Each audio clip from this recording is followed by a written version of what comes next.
We are expecting two more. All right, we're getting the thumbs up. We're ready to start, so I will call the meeting to order. This is always the toughest part for me, getting the date right, but this is the March 27th meeting of the Norfolk Advisory Committee. On our agenda tonight are a few housekeeping items. Primarily, we're going to hear from the elementary schools regarding their situation and their budget, and then a little later on, the Selectmen will be joining us to discuss, for a first packet discussion of the budget. So that will be our agenda. One small housekeeping item before we start is I totally forgot last meeting to mention the change in our administrative situation. You may have noticed that Marion was taking notes last time and Susan is this time. Last fall, Susan sent me an email saying that she could no longer handle the responsibilities for the advisory committee because the housing authority was taking too much time. But Marion was available because she was looking for extra hours, so she could take over. And what that evolved into over the course of a couple of months was a job sharing situation. So we'll now have Susan or Marion, whoever can make it, they will share responsibilities for the minutes and putting the warrant together and that sort of thing. So if you see different faces each week, that's the reason. Right. And with that, I think that's the only, we do have, you all got minutes today. We'll be There's some copies too, looking at just in those case. later on, but I'll not let those get in the way of the other business, so we'll save that for later. We also have a television then? That's new? I don't know. Did you all bring it with you? Thank you. Fantastic. Oh, really? Down to This too? no, Yeah. it's yours. Okay, great. Nice.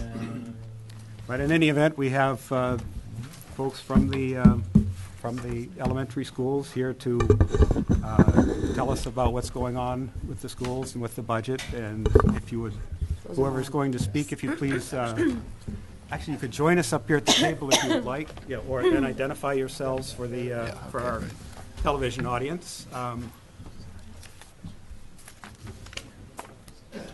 camera's showing us there. Yeah, if you can orient yourself so that your smiling faces will be visible to the audience, that would be great. So I'm Ingrid Alardi. I'm the superintendent of schools, and I have two documents. I'll just pass around copies of the PowerPoint and copies of the proposed budget.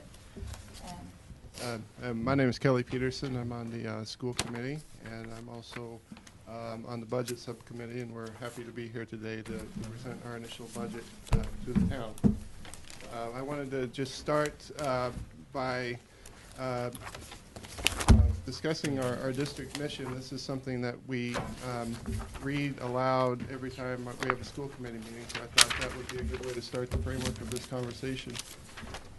The Norfolk Public Schools offers a safe, joyful, and challenging learning environment that meets the needs of our diverse students.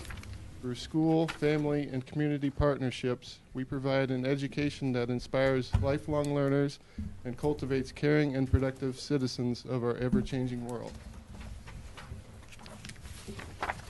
I will turn it over to Dr. Alardi here shortly, but I wanted to kind of go over the process. What we're presenting today is actually a very fiscally conservative budget. It's a level services budget that enables the district to maintain our level services while making modest efforts toward restoring funding in critical areas of need. Our decisions were guided by the district mission and made with the central goal of promoting high level of achievement for all students. So I'll just briefly touch on the budget process. We started this back in September of last year as the budget subcommittee is meeting us as well. We initially started our basic assumptions and variables like staffing, COLA, salary requirements, grants, and things like that. We then, Dr. Alardi, through the district leadership team, met with each of the core members of the school functional areas to identify and prioritize critical areas of need. We reviewed the critical needs and prioritized them and discussed potential reductions to offset the cost of anticipated staff adjustments. So what you'll see and what Dr. Alardi will allude to in her presentation is that we tried not only keep our costs down for level services, but also to find ways that we can continue cutting costs or cutting expenses. So you will see that. Department heads and principals met with the superintendent and business manager to review expense requests and to reduce where possible. We reviewed the preliminary budget, and we presented that at our last school committee meeting 2 weeks ago. So with that, I will leave it to Dr. Alardi to go through the details of the proposal. Thank you. Okay, so I just wanted to start by sharing with you the budget history over the last 6 years. Basically, in order for the school system to just open the doors with the level services, bring forward the current staff, it generally costs about 3% of the budget. As you can see, since 2008, we had a 1.13% increase, 1.99. There was several years where it was actually reductions. 0 increase in 2012 and back to 1.5 in 2013. So I just think it's important in terms of the history to know that anytime you see an annual increase of less than 3%, that meant staff reductions and program cuts. Okay. But is there any correlation with the number of students, though? I mean, it I seems like will the get to underlying that in the assumption is presentation. you have the same number of students across every budget year. Yeah, I will get to that in the presentation. There has been some declining enrollment of about 125 students over that 6-year history. However, in that very first year of budget cuts in 2008, you downsized, and several classroom teaching positions were cut, paraprofessional positions were cut. So it mitigated the enrollment reduction really in the first year of cuts, and that doesn't carry forward, each year. That downsizing to adjust for the enrollment change happened back in 2008, 2009. Okay. In addition to that, another thing that the district and obviously town departments and other people are facing too is that there's been a significant reduction in the federal funding and state funding for the school systems. In 2009, we received $631,000, $550 in federal grants and entitlement grants and allocations, and almost $90,000 from the state. Between 2009 to 2013, that's dropped now to $279,000 and to $45,000. So almost cut in half.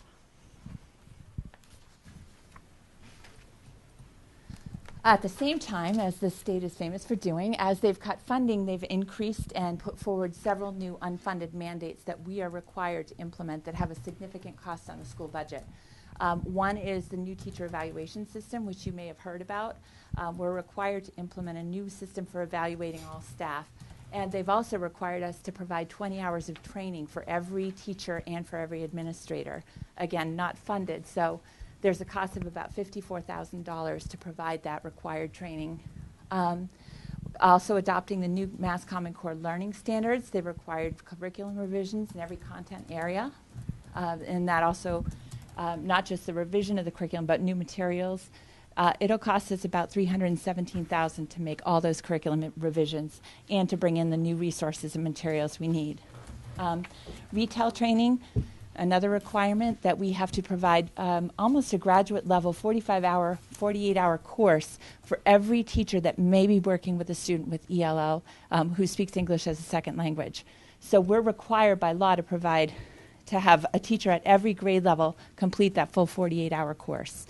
Again, unfunded, so it's going to cost us about $18,000.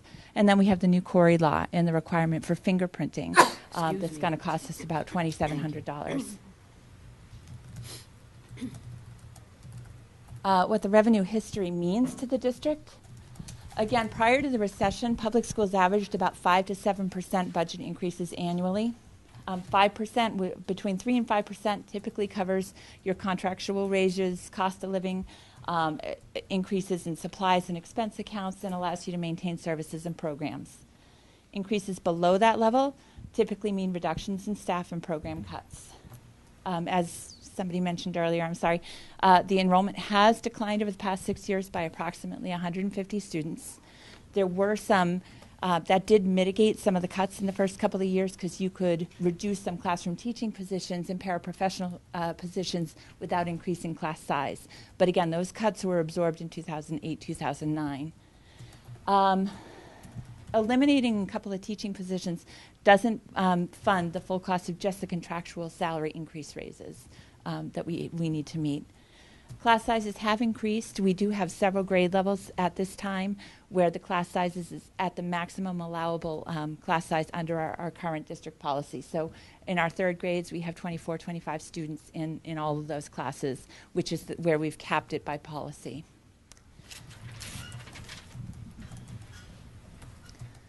Again, the impact of the declining revenues just in Norfolk. Many classroom positions have been eliminated. We have eliminated instructional support staff. The entire foreign language program that we had and were able to provide is now has been eliminated. Health education classes have been eliminated. We've reduced library staffing in both buildings. We eliminated the technology integration specialist position. Professional development funding for teachers and for administrators was cut significantly by about $30,000. There were drastic cuts in funding for curriculum and materials. Many of the curriculum lines have been funded at zero for the last several years, which has prevented the district's ability to bring in new research-based curricular programs.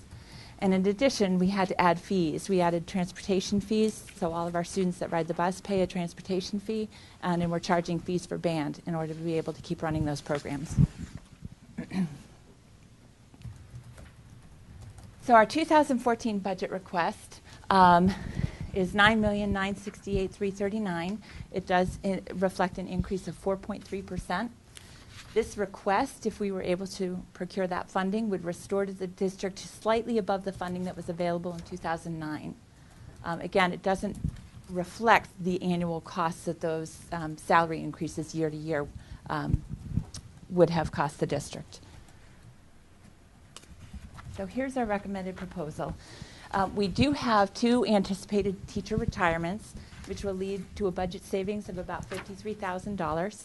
That's because as teachers exit higher on the salary, we budget to bring somebody in at about a master's degree with a few years' experience. So we anticipate savings there. We are going to reduce 1 classroom teaching position at the Freeman Kennedy, and we can do that because of a dip in enrollment in 1 grade.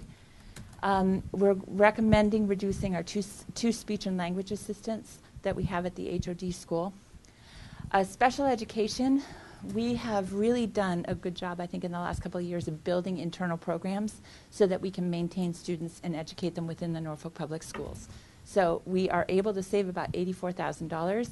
That has to do with fewer students being placed out of the district, lower transportation costs, and contracted services. We had a one-time commitment of $4,500 that was for a health insurance that we do not have in the next budget, so there's a savings there.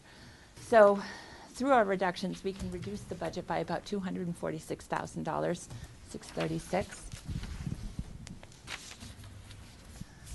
The recommended budget additions. Contractual increases, which are just the step and lane changes for teachers. Cost of living, we're anticipating a 2% cost of living increase for our non-union staff. The combined, that's about $315,000. We would like to put back $15,000 in the professional development budget.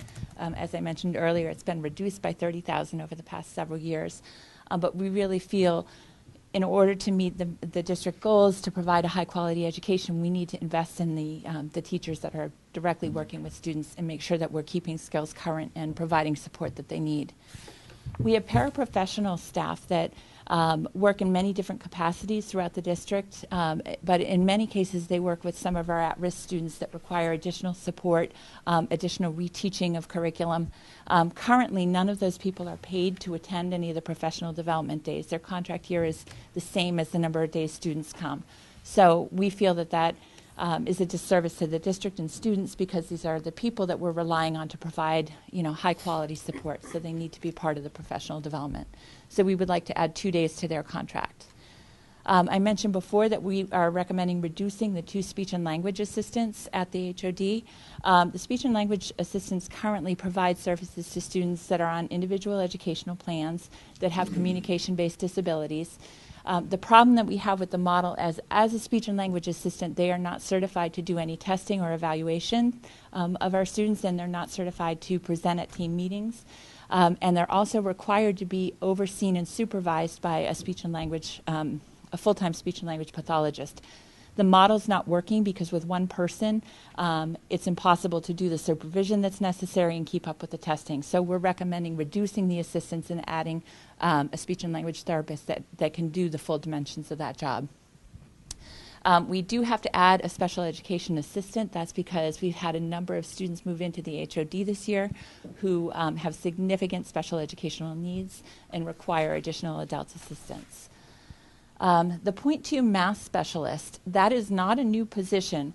Currently, we have a .8 math specialist at the HOD school who provides support, extension for students that are ready for challenge, but also remedial instruction. .2 of that position is currently funded by the Title I grant, which we do not anticipate we're going to be receiving next year. So we would need to, in order to retain the same level of service, we'd need to shift that salary into the operating budget. We would like to add back the .6 technology specialist that was reduced last year. We'd like to redefine that role as well. We have phenomenal technology available at the new school. We have interactive whiteboards in every class. We have laptops available. We have iPad carts. What we really want to do is to hire somebody that can be provide professional development to teachers, but also can be the person that's out there researching what new curriculum materials are available, bringing them back to the school, providing some modeling and co-teaching for students. We'd like to use that role to further our ability to provide enrichment programming for students. Currently, we don't have a gifted and talented program. We don't have a lot of resources for that. So we're looking at how we can leverage technology to be able to provide better extension opportunities for our students. And we really need somebody. It's a full-time job to keep up with the changing technology in education. So to be able to be in the forefront of that and bring it back to the schools. The Freeman Kennedy School, now that we are moving in and settling in. It's a larger building. The custodial staff is struggling to keep up with all the maintenance needs, so we'd like to look at adding a .5 custodian to the Freeman Kennedy. And then the last is the school psychologist position. We have a .8 school psychologist right now. We would like to make that a full-time position. I think in this era that everybody has been hearing a lot about school safety, and one of the premier research findings is that having a strong mental health staff available to consult with families, with parents, to provide services to students is one of the best ways to make sure that we're keeping our students safe. So right now with a school psychologist, they're responsible for any academic testing, any achievement testing, cognitive testing, and they don't have time in their schedule to really do any consultation or to do any proactive counseling work or educational work. So we'd like to add that. Can I just add something there Yep. before you move on? I just want to point out that all of the non-union employees last year received a 0% cost of living adjustment due to the budget cuts that we had last year. Right. So that's why we put the 2% in. On the expense side, there are some limited expense additions. On the district side, it's only about $600. That just reflects the increased cost of postage, paper, copier supplies, ink cartridges, things like that. H. Olive Day, we have some equipment there that needs to be replaced. Copy machines that are on their last legs, and some classroom furniture, listening centers, things that students use on a daily basis that have been tabled year after year and really need to be updated. So there's about a $24,000 increase there. Freeman Kennedy, again, increased cost of some of the curriculum resources that we're using, materials, technology, library management system. On the operations side, that's a minimal increase of about $2,700. That reflects paper, custodial cleaning supplies, service contracts, things like that. We are requesting to add $40,000 back into the budget for curriculum adoption. Again, as I mentioned earlier, the curriculum line has been zero funded for several years. Next year, we are anticipating that we need to do a complete review and overhaul of the science curriculum. The materials and the programs that we're using are dated. We need to be looking at things that are much more rigorous to prepare our kids for the new assessments that are coming down the pike. And the cost of a science curriculum review is going to involve some new textbook materials, some new online resources, probably some lab supplies. So we put in $40,000 anticipating those costs. Extraordinary maintenance is up by $40,000. That reflects the need at the HOD school to replace the current sprinkler system that's there. We've been patching and, limping along with that, but it really needs to be replaced. So the total expense additions are about $120,000. Just so that you can this is just a snapshot of the way that the school budget breaks down. The majority of our budget is salaries. So if you look at professional salaries, clerical, and other, it makes up, more than 3/4 of the school budget. I just wanted people to see that because when we're talking about reducing expenses, our expense side is very, very minimal. It's a small percentage of the budget, and having been level funded year after year with increased costs, there's really not a lot of room for us to shave that any further. Just so that you could see, we really did try to be very fiscally conservative. We know that the town's faced with limited revenues. Other departments are struggling. But I wanted you to see what was not included in the budget, that we do still feel that the schools need in order to be competitive moving forward. We only have one reading specialist currently at the Freeman Kennedy School. In the past, they had 2. Those people provide direct coaching and support to classroom teachers, but also remedial work with students that are struggling readers. You can see that reflected in MCAS scores when we're looking to move forward. We have limited support staff there. We would love to bring back a foreign language program to the elementary schools. I think it makes you competitive in this marketplace. The cost of that would be we'd have to add a 1.5 foreign language teachers. Again, health teachers, we currently have a physical education program, but we do not have a health component to that, and we'd like to see that added back. To restore the library staff to full-time would be a 0.7 increase. There's been clerical supports cut at both the school level and at the district level, so we do have some volunteers that are coming in to help us out, but we would like to look at restoring that. We're fortunate that there was a 0.5 reduction in the technology director position, but we were fortunate to be able to share that resource with the town, so we've been able to mitigate that and work pretty successfully with a shared town and school tech director, so that we can manage. And we would really love to see an enrichment coordinator to really strengthen our programming for students that are meeting and exceeding grade level expectations. So that's about $400,000 not included. On the expense side, the things that were not included in the request, again, is, we'd love to get back to the full $30,000 that was cut in professional development. I feel very strongly that the most impact you can have on students is improving the quality of instruction that happens in the classroom, and the best way to do that is for us to have the resources to provide ongoing training. Technology replacement is going to be a significant need in the next few years at the HOD. Our computers and our equipment there is old, and we need to start a replacement schedule to keep it current, but we did not include that in this budget because it wasn't fiscally reasonable.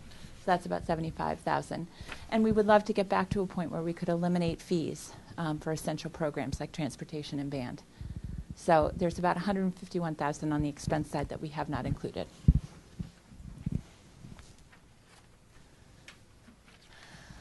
Again, we do feel very strongly that our proposed budget request reflects the fundamental needs of the school in order for us to continue to be able to work towards the mission that we shared at the beginning of the presentation. It is a conservative proposal. We recognize that we're not at a place where we're really rebuilding yet. We're just trying to maintain and trying to reprioritize in a couple of areas. And we do hope to be able to work collaboratively with other districts. We have started that effort. As I said, there are a lot of unfunded mandates for professional development and things coming down the pike, and we've tried to collaborate and share resources with both Rentham and Plainville to mitigate some of those costs. So, Norfolk funded training for the evaluators. Rentham and Plainville sent staff. They're providing support with us, meeting the requirements for providing service to ELL learners. So we're trying to share those resources, again, to reduce costs. And then we're ready for any questions you might have. Real quick. I was going to say, Mr. Lehan actually reminded me of one thing. Sean Dooley, Norfolk School Committee. Last year, the increase was 1.5% on our net number. But as he reminded me, and I should have picked up on this because this is before Dr. Alardi's time, the town took over our electrical budget last year. So really, and that's another 180 or so thousand. So really, we had a net increase of roughly around 3%. of last year. So just to, as a clarification from that, and I apologize that I forgot that when we were going through all the numbers, mention that. And that is an ongoing benefit, right? I mean, presumably your cost will remain at that $200,000 more or less level below. I mean, as the solar continues to kick on and we get, more efficient with it,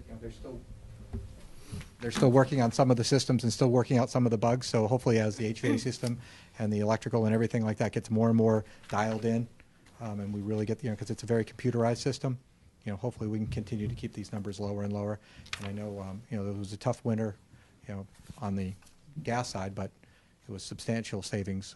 I know someone did the analysis of what we would have paid if we had an oil system, which, so we saved, hundreds of thousands of dollars there. So every cent we can. The 200,000 was an estimate, so did this analysis that you referred to, did it better quantify what that number actually turned out to be? I was going to say, midway through the year, we were right on target. I haven't seen what they were in the past 2 months, so I know we checked, because we took over the electrical like in September, because the general contractor had it before. So last time I talked to Toby about it was in January, and so we were right on target for halfway through the year. So, and the solar was starting to kick in, and so hopefully we'll, this next summer we'll really see, with the solar being on full time, that's where we'll get the biggest bang for our buck on the solar side. Too bad we can't stockpile this summer. I know. Excuse me, I didn't see any insurance. How do you figure that into your increases? Or benefits, yeah. I believe that's on the It's in the town town side. budget. It's in the It town is, budget. so that's, Yeah. okay. So our salary Like to just leave it. reflects I the get salary. that. Okay, all right.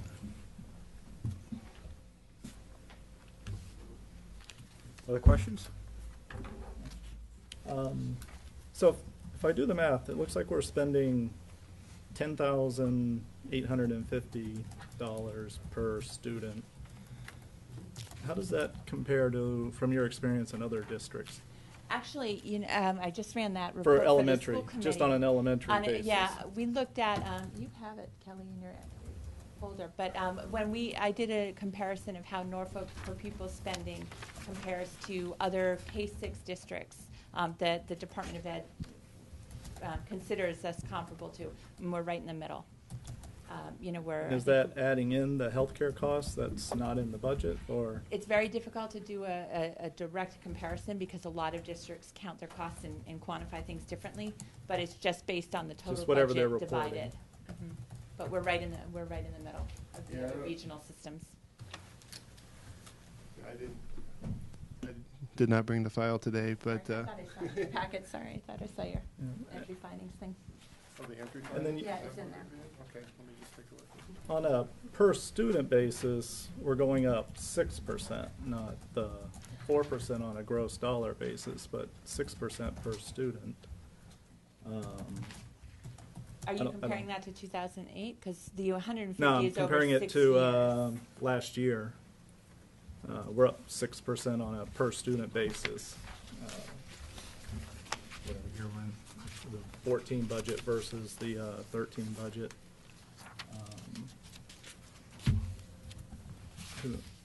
3% of that would reflect the required salary increases. And then some of it reflects our efforts to strengthen the professional development programming, definitely to bring in new curriculum materials. The district hasn't done a report card revision or major new curriculum adoption in many, many years. Last year, at the end of the year, they brought in a new math program, but that's the only content area that's really been revamped in the last 8 years. So there is a cost there.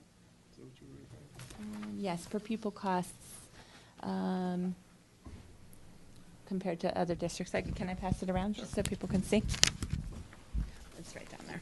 Because, in my mind, I think as our enrollment continues to decline, the raw number's not so relevant, because eventually we'll be spending, $9 million on 400 kids. So at some point, we have to look at it more, what are we spending on a per pupil basis, or average it out, just so you can understand what the real cost change is. One thing, hold on one sec.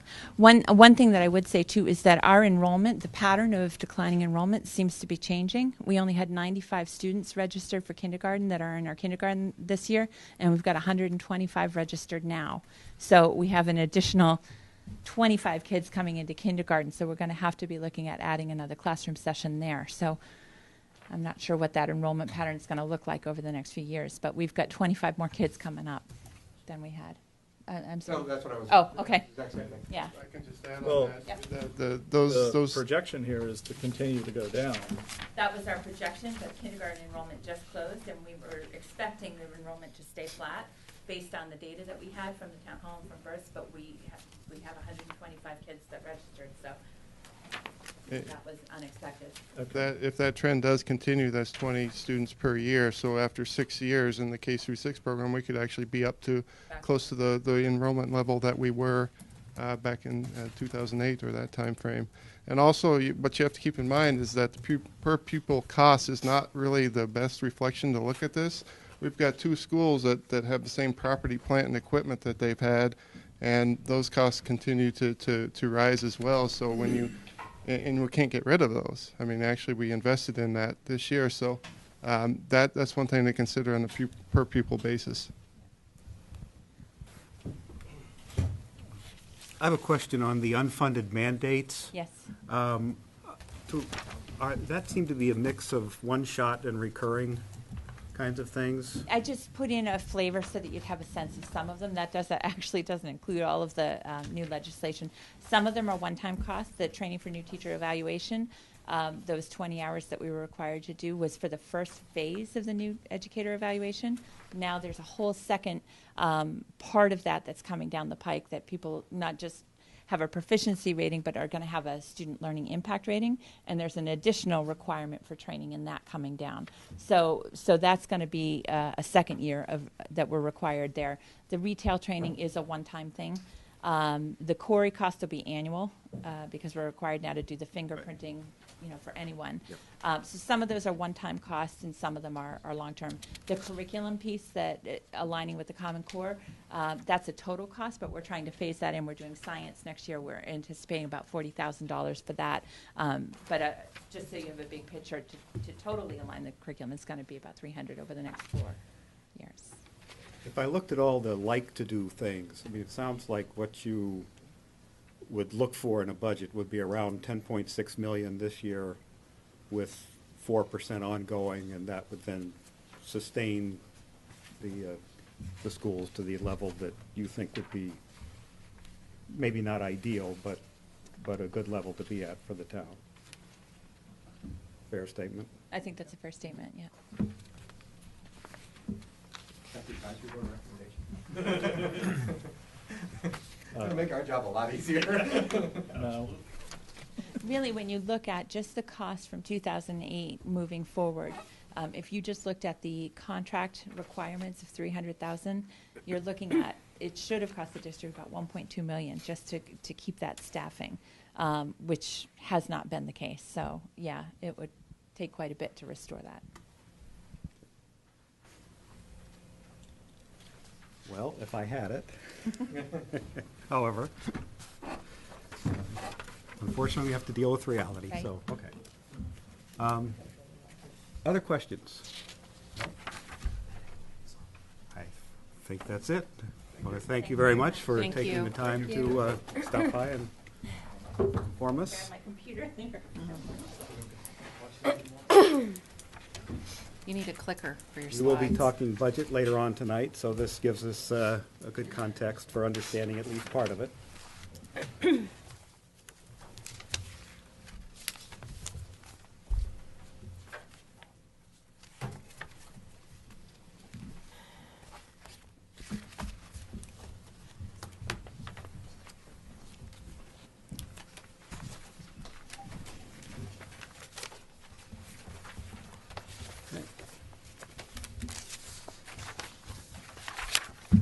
Alrighty, I believe we're ready to move on to the next item, which is our local friendly selectmen and the budget. Town clerk. John, sorry, town clerk. I was first on the agenda. Yes, You yes. skipped over me. Yep, sorry about Blowing that. my entire. Yep, yep. And after, well, earlier speech. that's right. Got to stick to the agenda. You're absolutely right. So,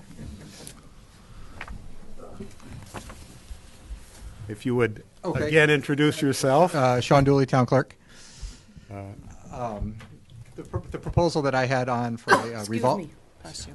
Thank The you. proposal I had on for a revolving fund was basically in a response to the questions you guys asked me last fall when we came up with the new scanning software proposal that the CPC funded, as far as how we were going to continue to fund it on an ongoing basis.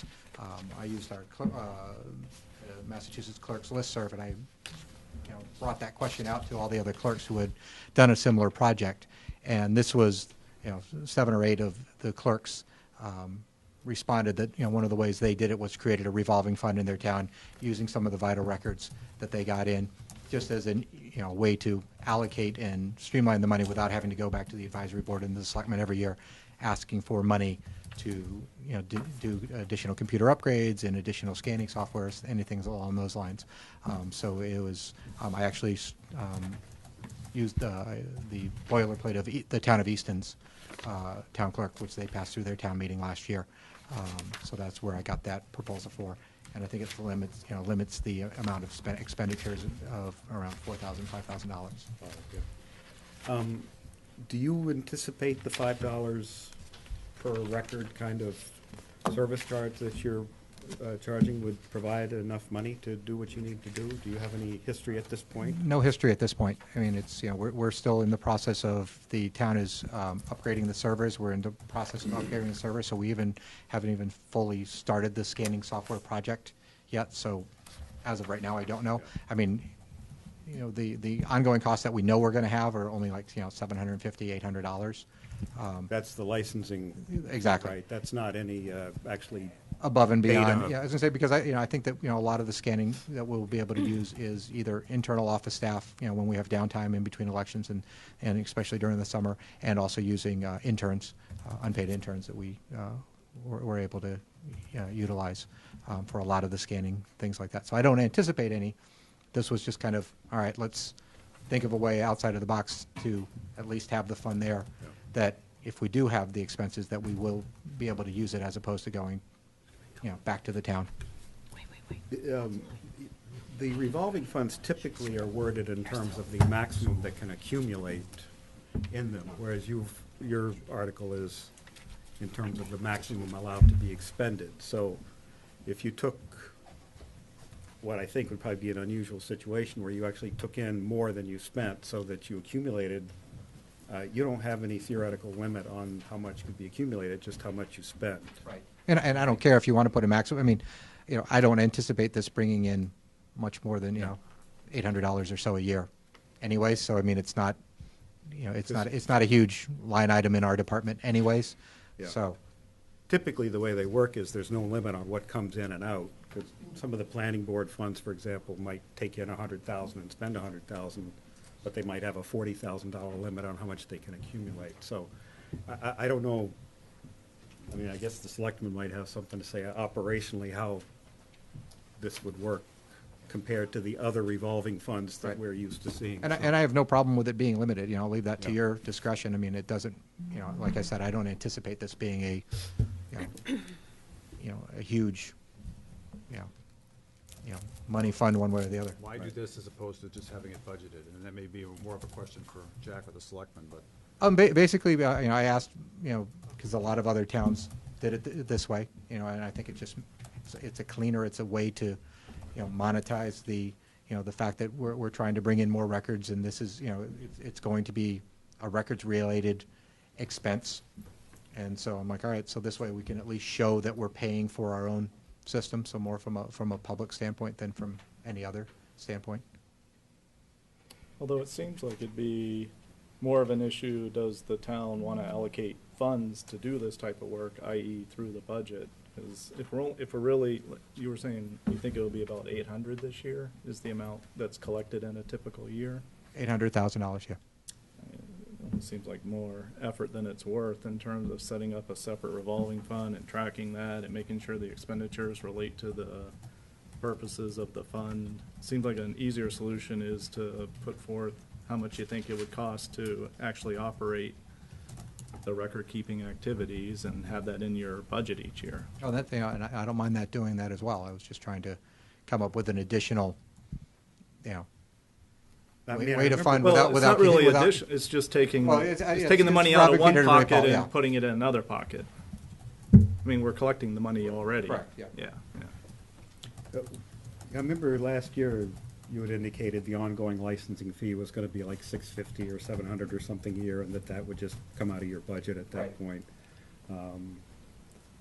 And I think, it sounds to me like what you're trying to do is dedicate a revenue stream to cover that rather than budget, but I think several of us at least are of the opinion that this is a function the town took on, and to the extent that there are costs associated with it, then it's a benefit to the town, and to try and fund it with $5 here, $5 there, is a way of doing it, perhaps not the most efficient way, so. Okay. I wouldn't say I necessarily oppose the idea, but I would be more in favor of, look, it's a budget item, it's an expense we know the town has, let's just budget for it and not count the five.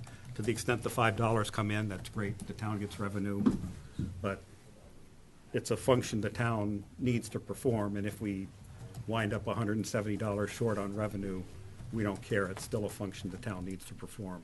Right.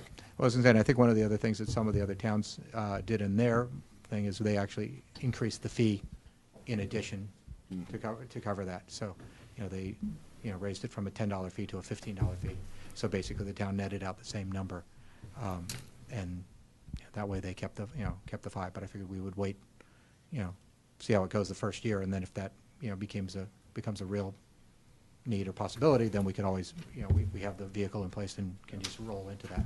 So is the $5 fee you're suggesting below the norm for the other towns? That's the same as what the other towns have.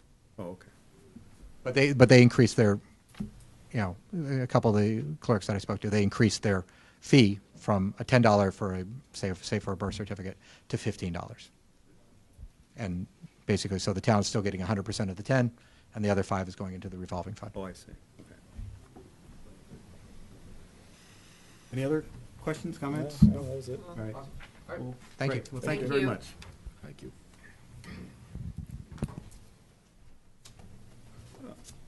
8:15, right on target. How about that? You're an agenda machine. Gentlemen. Now, Scott was here earlier. I think we told him 8:15, didn't we? Told him Yeah. 8:15, so hopefully he'll be. Unfortunately, had to he'll be go to returned. Connecticut. He thought it was at 7:30. Ah, okay. Oh, so his departure was permanent. Got it. Okay. Don't worry like that. All right. Permanent for the evening. Mr. Join up here? Sure. Yes, please. Behind the podium, this will be here. In your Rob. Jim said he's gonna do all the talking, so I'll take you.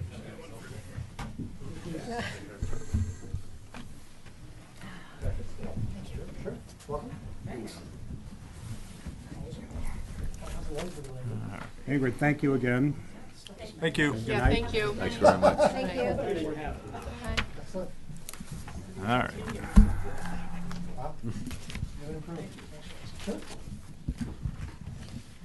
Oh, it must be maroon shirt night.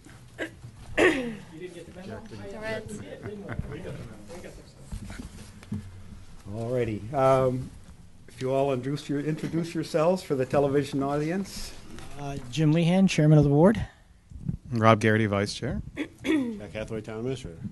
And that reminded me, I neglected one of my functions earlier, which is to have us introduce ourselves for that exact same television audience, all three of them out there, so. Art? Arthur Franzak. Rick Stillman. Mark Waldman. Pat Sneed. Dave Benton. Angela Wayne. Al Butters. Lisa, nope. I'm sorry. Jacobson, sorry. Lisa Carl. Thank I'm you very usually much. at the end. Hey, the, As usual, I'm weak on the administrative stuff, but hey, like remembering the date. Anyway, the budget. Well, first, thank you for having us tonight. Does anybody know if the Bruins are ahead? They're playing Montreal tonight. I was just curious. But oh, come on, stop. Oh, you're yanking my chain. Thank you. Jack's going to go through the budget in detail, but I just wanted to mention a couple of things to begin with. First, I listened to the school's budget presentation, and they have really been wonderful to work with this year. I just wanted you to know from our perspective that it's been a great relationship, and I think our new superintendent is just off to a terrific start. So, and I think she's done a very good budget. So, whatever that's worth. Personal opinion, not speaking for the board. Our budget this year is right now at about $33.7 million. And just to put it in perspective, of that $33.7 million, we're really only here to talk about 1/3 of that. Because that's really all the Board of Selectmen get to oversee, roughly, is about 1/3 of the budget. 2/3 of that budget go to fixed costs, and all of the benefit costs for the town, including the schools, are in the town budget, as I know you all know, but for folks at home, all benefit costs are in the town budget. There are no benefit costs in the school budget. And those are fixed costs. We have nothing to negotiate there. Schools represent about $17 million of the $33 million budget, so you can see it's a huge chunk. Benefit costs are about $4 million.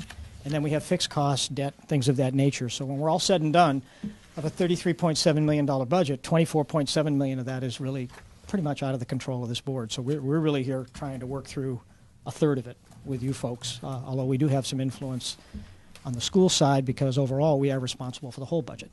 But so just as background, we've worked through this. We do have a gap at this point in time. We always have a gap at this point in time. And here's a song you're used to hearing every year. We don't really know what the state's going to do. Nothing new there either. So we're playing the same song. So we're just making some very basic assumptions on what the governor's presented at this point in time in terms of state aid. Mr. Garrity's closer to the state than I am, so that's because he lives on Boardman Street. I live on Frederickson, so he's closer to Boston. So he may have a better feel for when the timing of this may be, but we're anticipating pretty much late June to really have it nailed down. And it's a question we really at some point tonight would like to talk with you folks about. But we'll leave that towards the end. But let me turn it over to Jack. Oh, Rob, do you want to? No further ado. Well, thank you very much, and thank you for all the time you folks put in. Sue and I are the paid ones in the room, so we appreciate all the volunteer time from you folks. It's a great service to the town, so thank you. I guess I'll just start with some of the open items, and then we'll go through the budget. Please interrupt me at any time.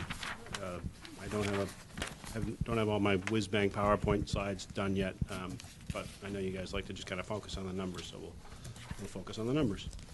As Jim said, the governor's budget, I should say the state budget, is still in limbo. We know what the governor's proposal is, but as you know, the governor's budget is fairly is probably understated, controversial. The swings that he has proposed between sales tax and income tax, and then a lot of the nuances underneath it, things like taxing commuters for the benefits of receiving an MBTA card from their employer, something that I used to enjoy, and I know many Norfolk people probably do enjoy. Those will be things that will certainly hinder the governor's process in getting his budget accepted. But not only is the state aid part of what is fluctuating for us, but also the impact on some of the formulas underneath it, particularly in Chapter 70, the education funding. There's a great many formulas in the Chapter 70, including how the minimum local contribution is calculated, and that impacts us really kind of just anecdotally when we talk about the elementary school, because we end up just funding the elementary school at what we think we need to fund the elementary school at, and not a lot of discussion about net school spending or foundation budgets and all that. But when we go and look at the KP and the tri-county budgets, as we go down the line, we get more and more really into just the math of how the state formulas work. And the minimum local contribution is key in the King Philip budget in that it swings the calculation of the assessments between the towns. And there's some changes in that minimum local contribution formula that the governor has proposed that could swing those numbers significantly. So we're still waiting to see how that plays out. Tri-county is the same thing, and it's even kind of in a grander scale because they really calculate all of their funding.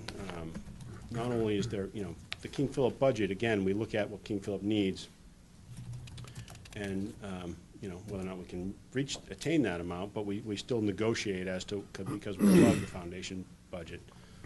So there's negotiation there in how much we actually fund them. Tri-County, on the other hand, is at foundation, so we fund them based on, purely on the state formula. Now, if that number, that calculation changes again, then our number, and we're going up $89,000 this year, we're up to, or 80-something thousand dollars, I think we're up to 589. So that could be a big, a five-figure swing for us if that number changes. It'll be a huge swing for the Plainvilles and Franklins of the world who have a larger population at Tri-County. What's the philosophical basis of the change to the formula or the principle, or, I mean, it's not that simple. It's really how, if you're, and I can't do it full justice, but I'll tell you what I understand. It's how, when you look at the calculations, basically the state looks at how a town is funding their school systems. In our case, it's the 4 districts, so you include those 3 plus the Norfolk Agricultural School. You look at it, and then they calculate in the income factors and the wealth factors for a town based on tax returns and the assessment values. They calculate what you should be contributing to your school systems, and then there's a formula that gets put into all the, in our case, 4 school systems and they calculate the number of kids at each school, and so they come down to a foundation level. If you are above or below foundation at a particular school, in our case, we're above foundation at Tri-County. Other towns are not, but we are. So then we get in this case, we get 100% credit for that being over the foundation level. In the past, you would only get a 20% credit for that foundation. So that 80% swing is again a 5-figure number this year. So a lot of people, the argument I should say is between whether or not you do that drastic change of having the 100% swing and the being over, and then there's other changes if you're below foundation. So I didn't really focus on those as much because we're above foundation. So there's differences in those, how you are treated if you're above or below foundation. And Jim, I'll steal Jim's line. You got to get 7 people in the room from the state to talk about how to put the Chapter 70 formula all together, because it's ridiculously, in my mind, over complex, but it is what we are living with. Thank you. Yeah. Relatively answer your question. Okay. Also in the state budget are things like that the governor has proposed are changes in health insurance, and one of the things that's important for us, again, a 5-figure number, is the requirement for towns to pay 50% of the cost of surviving spouses' health insurance. Today, when we have a retiree, he or she is allowed to stay on our health insurance plan and receive the same contribution level that an employee does. However, if they pass away, their surviving spouse can stay on the plan, but they have to pick up 100% of the cost.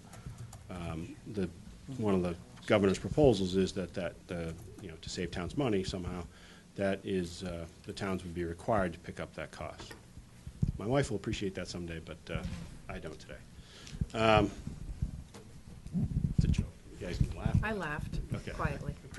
We got little smiles here. All of our lives. Wasn't that good of a joke. I hope she's not watching. So on to the second item of the open items is open health insurance. We know our renewal is at 7.3%. We're out to bid on looking at other providers, and we're also looking at plan design changes with our insurance advisory committee. So we're hoping to drive that number down. You'll see in our budget right now we have that number up at about 10%. Really, that's assuming that we pick up the 7.6%, and also assuming that we have to pick up the cost of the surviving spouses, because it would affect people that are currently on our plan but paying 100%. One of the biggest open items is determining the King Philip funding level. I call them with our regional partners.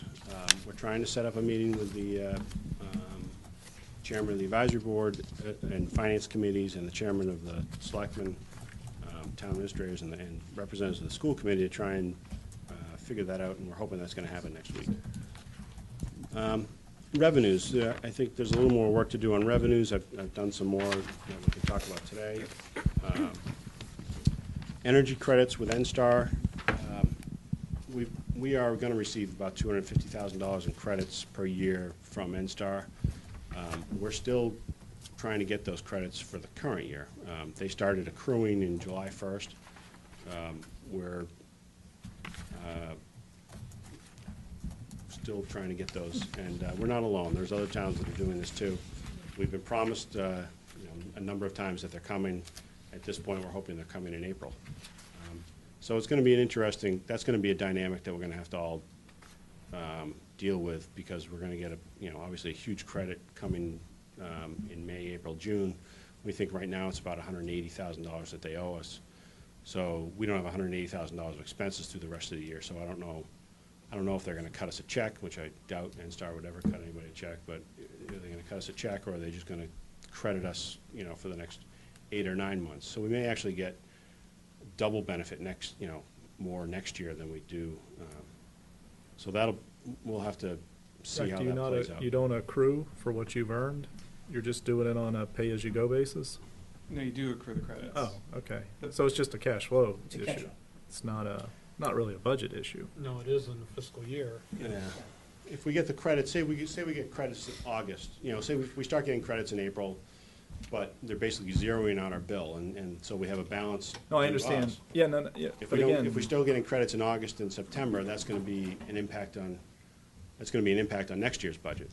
no, I'm more, which is good. wouldn't you have accrued for the credit you earn starting in July? That was my question. No, You're doing it on a cash We didn't do basis. that. Okay, you're doing it on a cash, whatever they're crediting on the bill. The problem is they haven't started. No, I know, they haven't done anything yet, so we haven't Paying the reflected full anything bill. yet. Yeah, and there was some disagreement about credits owed between June 21st and September, which we think we've solved. Yeah. Through some intervention at the higher levels at NSTAR. And I've heard from other towns that they've had similar problems, that NSTAR will try and minimize their exposure as much as possible, and you just have to fight it out with them.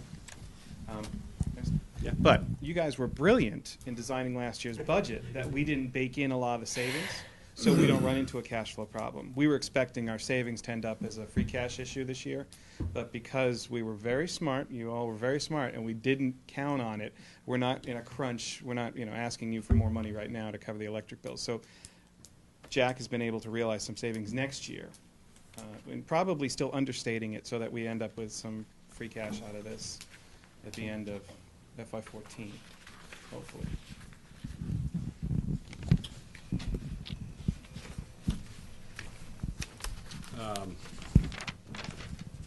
Finalized fees, that really a minimal impact on the budget, but just something for the budget, for the selectmen and I, just to talk about with a couple of different department heads. We're talking about cost of bloom and other miscellaneous fees that need to be looked at, and then if there are other sources of revenue that we want to consider at the end of the day, putting towards the budget.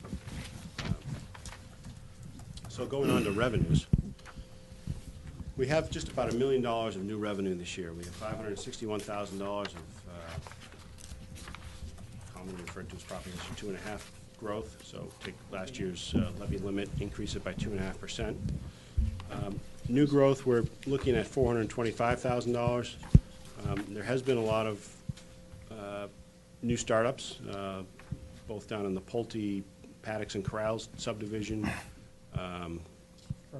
Fern Ridge up off of Churchill and Turner. And then DePlacido keeps going with his condominiums, which is DePlacido's subdivision. I will give the annual credit of keeping us going over the last 3 or 4 years. That new growth has been exceedingly helpful. The fees in the middle are really what the selectmen and I need to look at a little bit further. I don't see any. I was hoping for a spike in motor vehicle excise taxes. I haven't seen that. I don't know if you've seen your town any bump yet. I was hoping few years ago, we were up in the $1.5, $1.6 million range, so I'm hoping there's a whole bunch of old cars that'll die soon and people will buy new cars. Present company excluded, Rob. You guys all have new cars. We're getting about, well, according to the governor's proposal, we're getting $21,000 in Chapter 70 funding, $38,000 in additional aid, which is somewhat tied to the lottery aid. And then those are, the Chapter 70 I'm comfortable with. I don't think, they generally will give us $25 per student. The additional aid I'm less comfortable with, but it's not a huge number. Some of the numbers below that I'm a little more comfortable with. The increase in the, not big numbers again, but the increase in the veterans. We've seen some of our expenses increase, so that we will see a reimbursement come back to us. So there's a little bit of help in state aid, but not much. Go on to the budget if you want. Jack, for 2012, do you have actual numbers, like you're carrying the budget there? I do. I was hoping to have some, both on the budget and, I have actuals that I can, on the budget side, on the expense side, that I can share with you. I don't today I can email them to you probably tomorrow, is on the revenue side. Yeah, that's fine. Yeah. Or just next meeting or something. Yep. Okay. So on to expenses.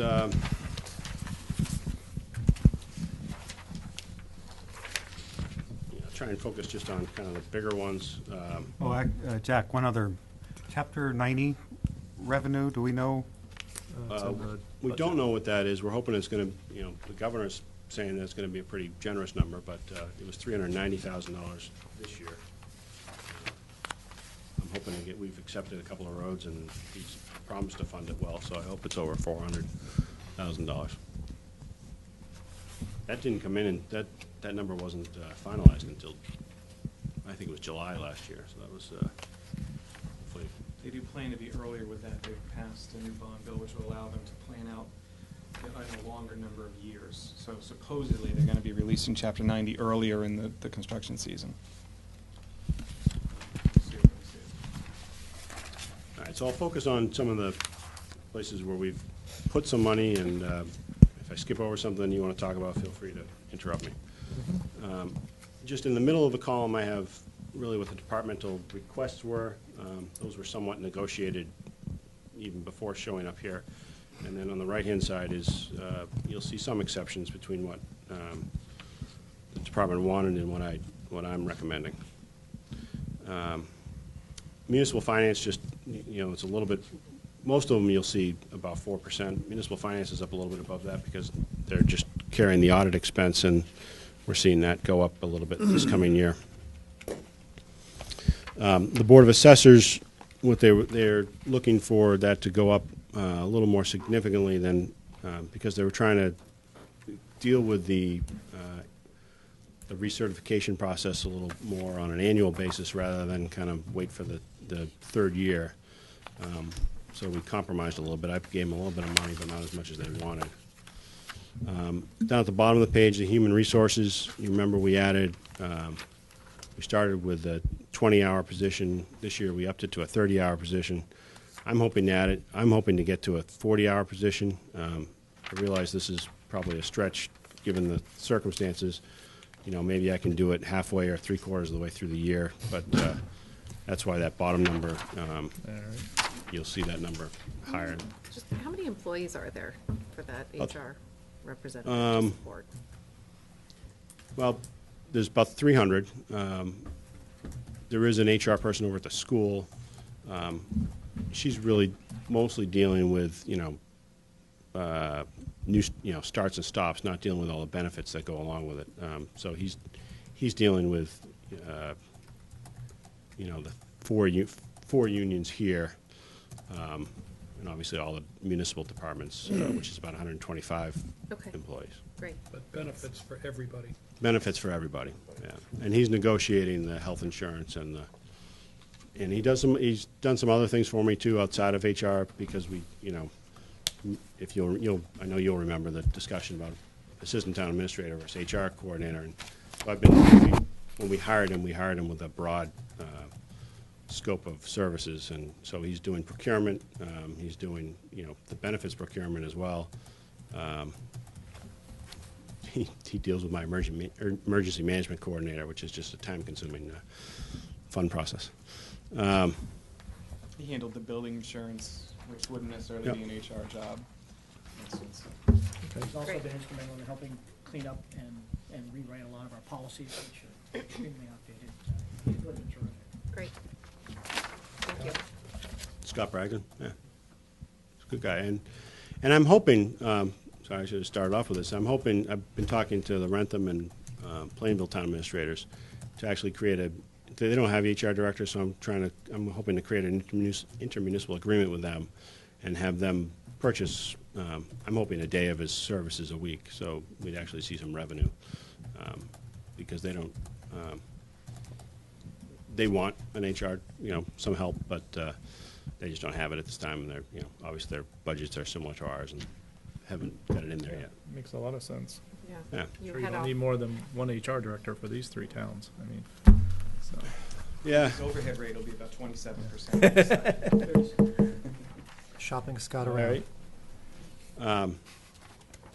Facilities management, I guess we'll go to on the next page, and I highlighted that a little bit in pink just to. If the numbers didn't catch your attention, the pink would. So that's where all the electricity is, and so we've dropped it about 150. yeah, about 100. Well, yeah, about 172, 166, and I think we can go. As Rob said, there should be more savings, and this really depends on how we do the. If we are getting credits for this year, next year, that'll there will be some. Don't put it in the budget. No, this is a Right. conservative. Right. Yeah, because Your- we'll have Your to. 12-month credit, and Yeah. Right. Rob said, let the lag from this year go to free cash, because you'll never get back up Right. if you put 15 months worth of credits in here. Right. We agree. We did have a discussion about the boomerang effect on that. Yeah.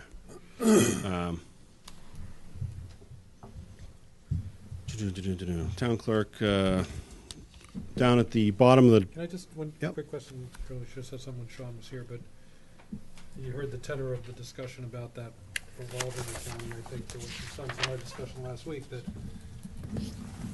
he probably should just bake the maintenance of this, and I noticed that the expenses here actually are going down, so, I mean, it's, small potatoes out of the budget, but my guess is this doesn't have, it isn't anticipating the annual cost of his software maintenance in his expense budget. No. And that's, Rob asked me earlier today, what do you think about the revolving funds? And, 10 years ago, I thought, well, what a great idea. We can keep it out of the budget. It's, fantastic. But we've added a few, and I guess I'm getting more like Graham Sterling. I'd like to just blow them all up and put them all back in the budget.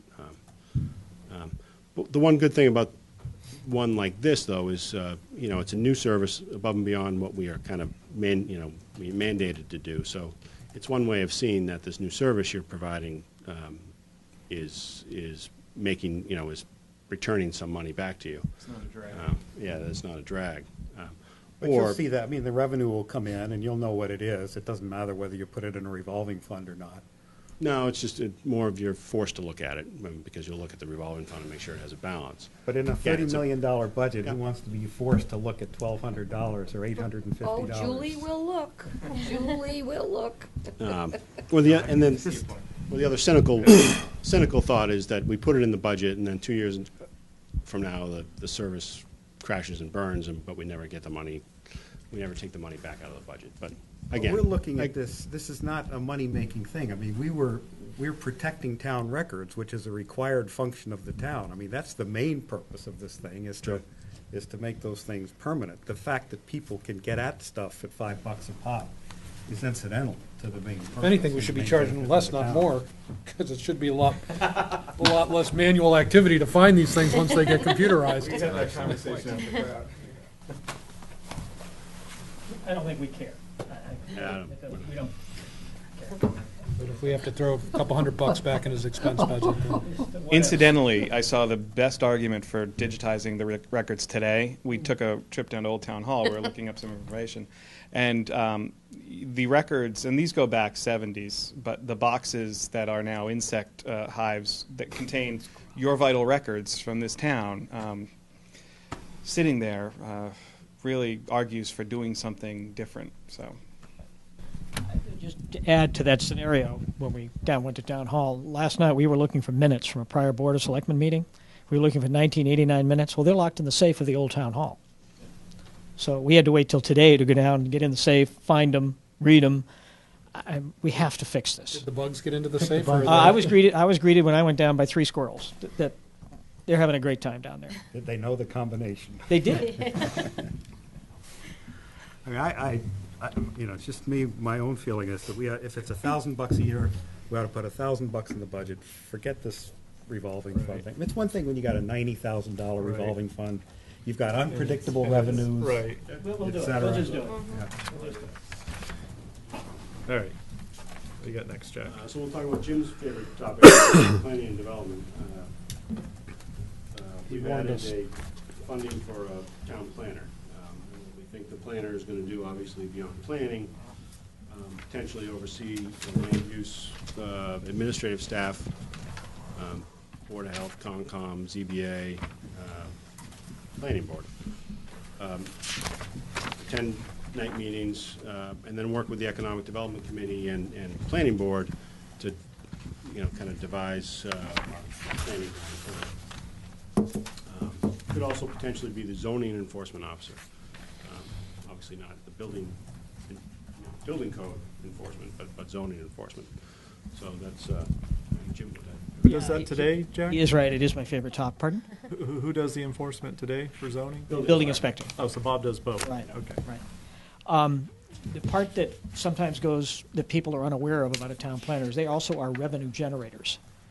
They are the public relations arm of a community, and where they're done right, and many communities are doing. Do you have one in Wellesley? A town planner? Yeah. We have like 4 people 4. in the department. Okay. Can we have one? Just borrow them for a Definitely week. Rick and Debbie in Walthall is an excellent one. Yes. They create a lot of revenue for the town. They bring in commercial development. They help plan and how to develop your community. I mean, if they're good, well-trained folks. I mean, I'll share with you a job description of a town planner that you can pass around if you'd like to see it. But it is a very in-depth job, and one that we are in. Jack's right. It's one of my crusades. I think this is a critical position for the town, and we're missing out. The question is whether we can afford it. It always comes down to that. We had the HR position for 4 years before we were able to fill it, so we'll have to see how it plays out. Okay. Have we worked out the sort of reporting mechanism of the individual? Who their To the town administrator. the planning board is okay with that? Well, we're not in, I know the planning board is in favor of a town planner. We have not worked out the logistics as it relates to their current situation. Because as you know, there are planners who work for a planning board, and they're more kind of a subservient position. Yeah. They're kind of like what we have now with the consultants. And then there are planners that more or less the planning board works for them. I mean, it doesn't really work for them, but they are more of an administration lead. They're a leader. This is one more specific to Norfolk.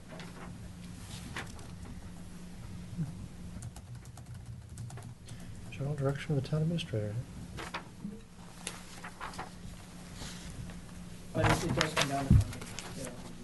Right now, we've got it in there, but as you'll see when we get to the end, we're in a hole at this particular point in time. Of the increase, Jim, is this all the planner, the 75,000? Yes. So aside from that, it's the level budget for this department. And this is what percentage time? Is this a full-time? We'd like it full-time. Did you not at some point talk about a part-time last year when you first raised this idea? To be honest with you, we'd take anything we could get. I mean, that's really the bottom line. I mean, if we can only afford half-time, then we'll get half-time. The problem is who you're going to get. If you're looking for a part-time person, you're going to get a different level of involvement, a different level, well, say it like it is, you're not going to get the talent. that scenario that you're going to get if you go out and find a really qualified full-time person. I think a great example is, from my perspective, is, the Kahana that was in Walpole Center for 20 years, empty, rotting away, and now it is one of the most vibrant restaurants, Conrad's, in Walpole Center, and it's our town planner that put that all together, made it happen. You got a great planner. So, Is it it's a full-time job? Full-time For a job, town yeah. like Walpole, would it? yeah. And you believe it would be a full-time job Oh, absolutely. here? Question, how competitive of a salary is that? I mean, do you feel you're going to get somebody? To me, it doesn't really seem that it's I'd have to let Jack answer that.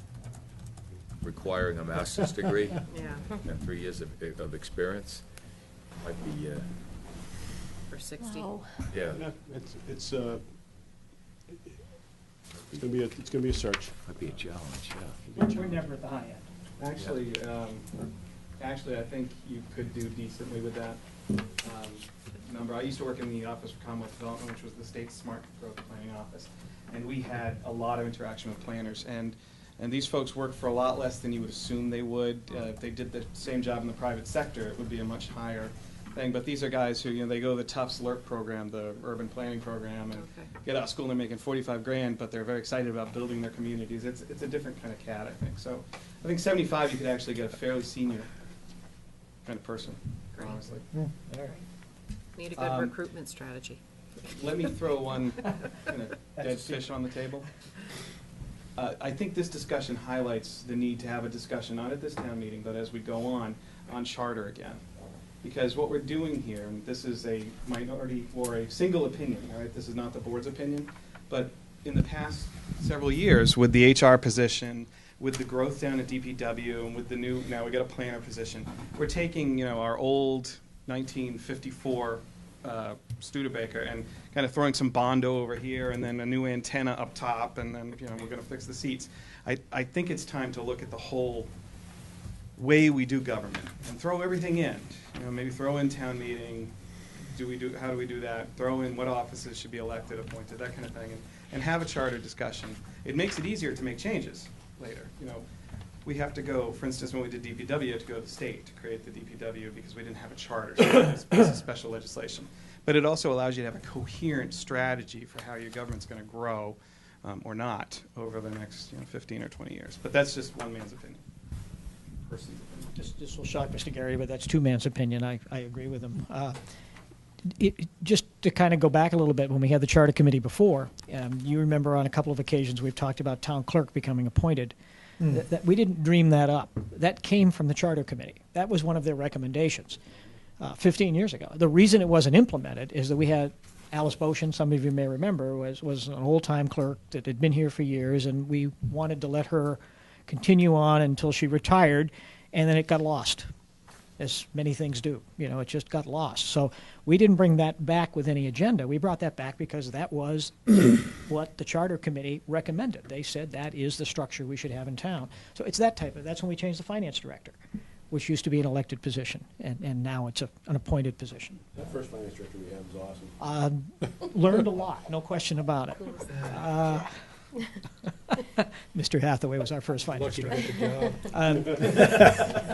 But I agree with Rob. I think it would be a good thing to revisit and take a look at our structure and see where we can find opportunities to improve.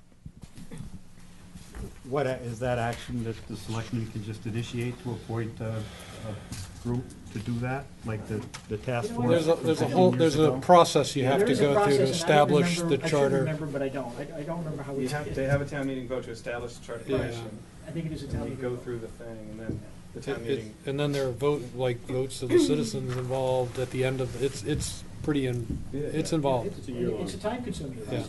This isn't 2 months. And I wouldn't, I love open town meeting, I wouldn't dump open town meeting. I just think, the structure of government needs to be kind of settled and looked at. We should just try to find ways to make town meeting more efficient. Representative town meeting.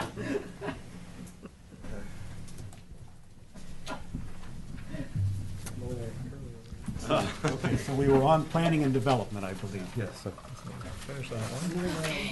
Turn to the page. Moving on. At some point, I guess I've got to decide to eliminate some of the committees that have killed over the years. I finally voted to So we'll go to public safety. Police department, you'll see a difference there between Chief Stone's request and my recommendation. And he is hoping, and I support him, but he's trying to get back to the 18th officer, which is something we've been trying to do for 5 or 6 years now. And in fact, when we first started this, we eventually went backwards. Last year, we restored the cut that we made 4 or 5 years ago, and he's hoping still to get to that level, because we're still in the early, we're back at the same staffing levels that we've had since the early 80s. So, and we've seen the population, obviously grow significantly since that time.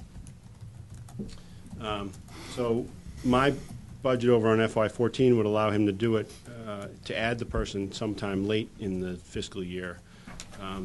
He was trying to add him in July 1st.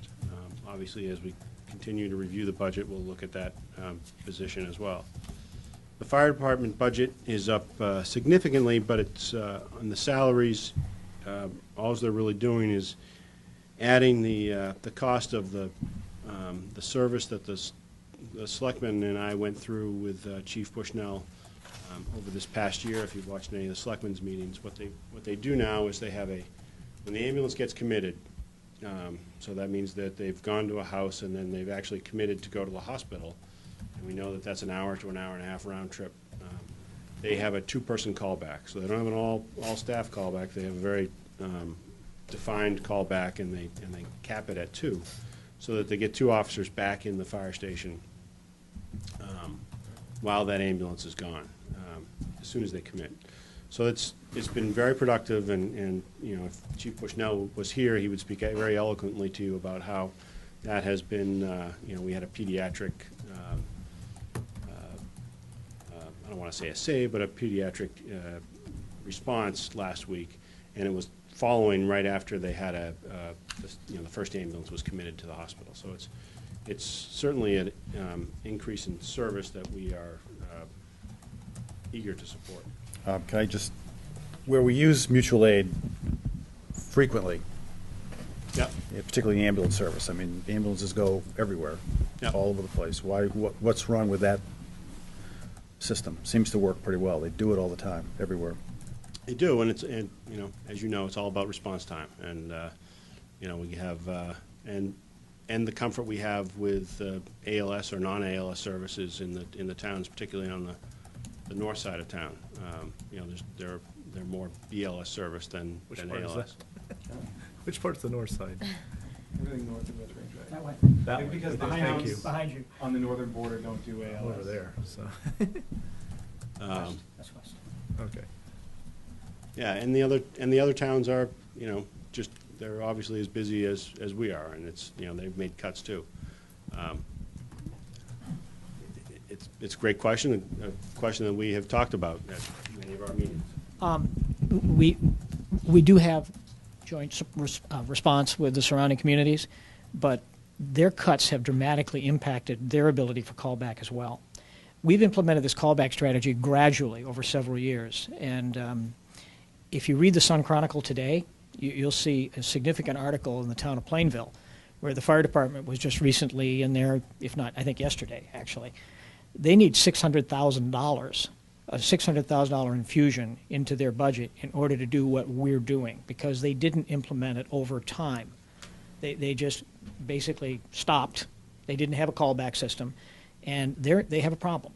They do a lot of joint work with North Attleboro, and they have some significant issues. And if you read the paper, I won't do justice to the article, but I would suggest you read it, because it tells you what happens when you don't put this type of strategy in place, and what happens in terms of the services they provide to the community. So I don't know how Plainville's going to resolve that, but they're looking for a $600,000 infusion, which clearly they don't have. So Well, they're gonna I think have to in figure out the how to do it. future, I think particularly the ambulance service, it's ripe for regionalization. It really is. I mean, it seems utterly ridiculous that we're having ambulances, particularly, going crisscrossing all over, the region, and it happens all over the state. And I really think it's something that towns have got to open their eyes to. Well, we are advocates of regionalization, as I you know you probably are. know. And we're in discussions. We've got the, I just went blank, isn't that terrible? The dispatch center is being regionalized. Right. We're in the process of going forward with that. That's happening. I mean, that's a good thing. And there are conversations about looking at police and fire. I mean, we don't need 4 ladder trucks. We don't have 7-story buildings in the town of Norfolk. You know, I mean, there are a lot of things that we can do to share resources, and we're actually having some progress in those discussions. It's going to take years, but for the first time, you know, this turf issue that small municipalities, including us, have traditionally had in the town, you know, in Massachusetts, is just sort of the way we've all grown up. Those barriers are breaking down little by little, and we're really making progress. We've been advocates of it on this board for some time, but we haven't had a lot of receptivity from our surrounding communities, and that's beginning to change. So those things are things that we hope will occur in the future. In the meantime, we are an ALS community, and so we have to meet certain standards. We're under Norfolk County, which has a unique rule compared to other counties where we have to have 2 ALS capable or paramedics on board as opposed to 1. So we have staffing issues that we have to meet in order to make sure we meet those services. So that's all we're trying to do. The surrounding towns around us, which ones are or are not ALS? Or are they all ALS? Rentham is ALS. Rentham is. Medfield and Millis are not, I North is believe. not. Medfield and Millis are not. Medfield and Millis are not. Medfield Okay. is not? Midfield. Don't die in Midfield. Go to school in Midfield, but don't get hurt. Medfield uses AMR, which is a contract service, and they might not even have an ambulance in town all the time. No. We got to move a little quickly because Foxborough Plainville is actually talking about regionalizing with North Attleboro. They're going to be in our dispatch, but their fire guy is a former, I think, North Attleboro guy. So they've been talking about that. And ideally, you would think that the 3 KP towns plus Franklin make a really powerful regionalization. Franklin has something along the lines of 11. Is it 11 fire staff on all the time? Where I think we've it's got more than that. 3? Yeah, I think it's enormous. higher. You put the resources of those 4 towns together, and it still, you know, is a Framingham-sized city, and we could provide much better service, I would think. We're trying. So Jack, the increase in the fire salaries, how much is salary increase and then how much is callback money roughly? Or is there a position as well? There's no position, Okay. so it's all about $60,000 for that the callback Okay. service that we Yeah. talked about. And then the rest is salary increases, okay. And then on the expense side, there's Yeah. for clothing, you know, about $5,000 because we increased the call staff. Mention negotiations on that too, John. Just the concessions that we made to be able to do that. Sure. You don't wanna do that? No, I will. I'd be happy to. And then we also have the lease for the lift for the thing. Yeah. I just wanted to give some credit to we had a lot of discussions with the union about that callback, and we negotiated, you know, going from a 3-hour minimum back down to a 2-hour minimum in this circumstance. So they were, you know, and then the 2-hour works well with us on the ambulance runs. As I said, they're generally, you know, strong hour, if not an hour and a half on from the time they leave the house and they get back into the station. So that made this a more tenable process. Yeah. I don't think there's a lot. Yeah, I really want to know about that $35 on the animal inspector. Talk about that. Revolving fund issue. Everybody take $5 out of their pocket. We're getting her a taser. Nice. No. Nice. We didn't need a taser because he did it. That's Chris Weeder. Animal control officer would be Hillary. In any event. Elementary, well, the schools, you've obviously heard from the elementary school. King Philip, this is as I said, one of the open items. What their initial request was, or at least the first budget they passed, was an increase of 17.6% on our assessment. So in the right-hand column, I've put them down similar to the increase that we gave them last year, which is a 6% increase, which is probably about a 3% increase on their budget, if my math is right. But it's still close to $400,000. Tri-County, down at the bottom of that page. Have we done a graph of when our per pupil cost in the elementary school exceeds the high school? Years and years and years ago. Long time ago. You know the answer to that. Yeah, and yeah. Seems a little crazy, but Talk about your charter committees. We've also looked at, again, you know the story about the cost of King Philip students for Rentham, Norfolk compared to Rentham and Plainville. We're at least $1,000 higher because of the minimum local contribution formula, and it's infuriating to me, but move on. The DPW budget? Actually, I had a question Oh, right ahead. back on education. Trying to think of how exactly to ask it.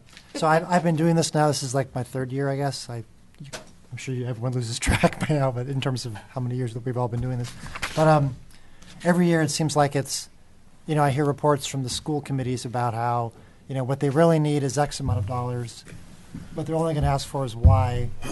Quality is kind of dangerous. We're, hitting class size concerns, and quality is dropping through the floor over time. I like to think about asking questions or trying to vote for something that's some kind of a solution. I've never heard anyone offer anything. I mean, that's not our job necessarily to come up with them, but, is there some kind of a plan? Is there some kind of anyone? Bob? I'm not the education liaison. Oh, Jim's the educator. Actually, Scott is. This is one of the reasons why we're trying to get this meeting next week, I guess is the short answer. We're trying to prevent the type of budget process we've gone through with KP over the last 2 or 3 years. I remember fondly the year where they, if we didn't give them that enormous amount of money, they were going to eliminate 2/3 of the entire teaching staff. Seriously. Those are the numbers that they put up on the board. And, we just can't go through Pat, you were part of it last year. The 4 of us sat in this room in a separate meeting, Pat, myself, Jack, Dave.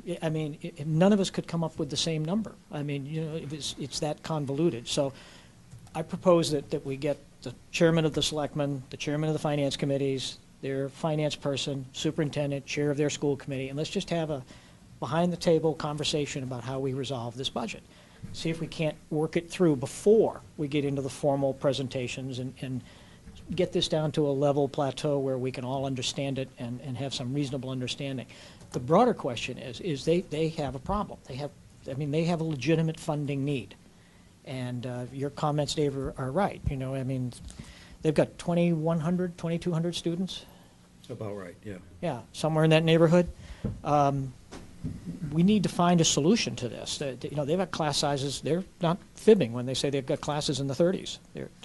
And granted, high schools can have larger class sizes than elementary schools. We all understand that, but not 35 and 40 kids. And they have labs they can't use. They have labs they can't use, and so on. And they're making some. I have to give Dr. Z some real credit on this. They're making some real conscious efforts to resolve some of the long-standing issues they have had in the system.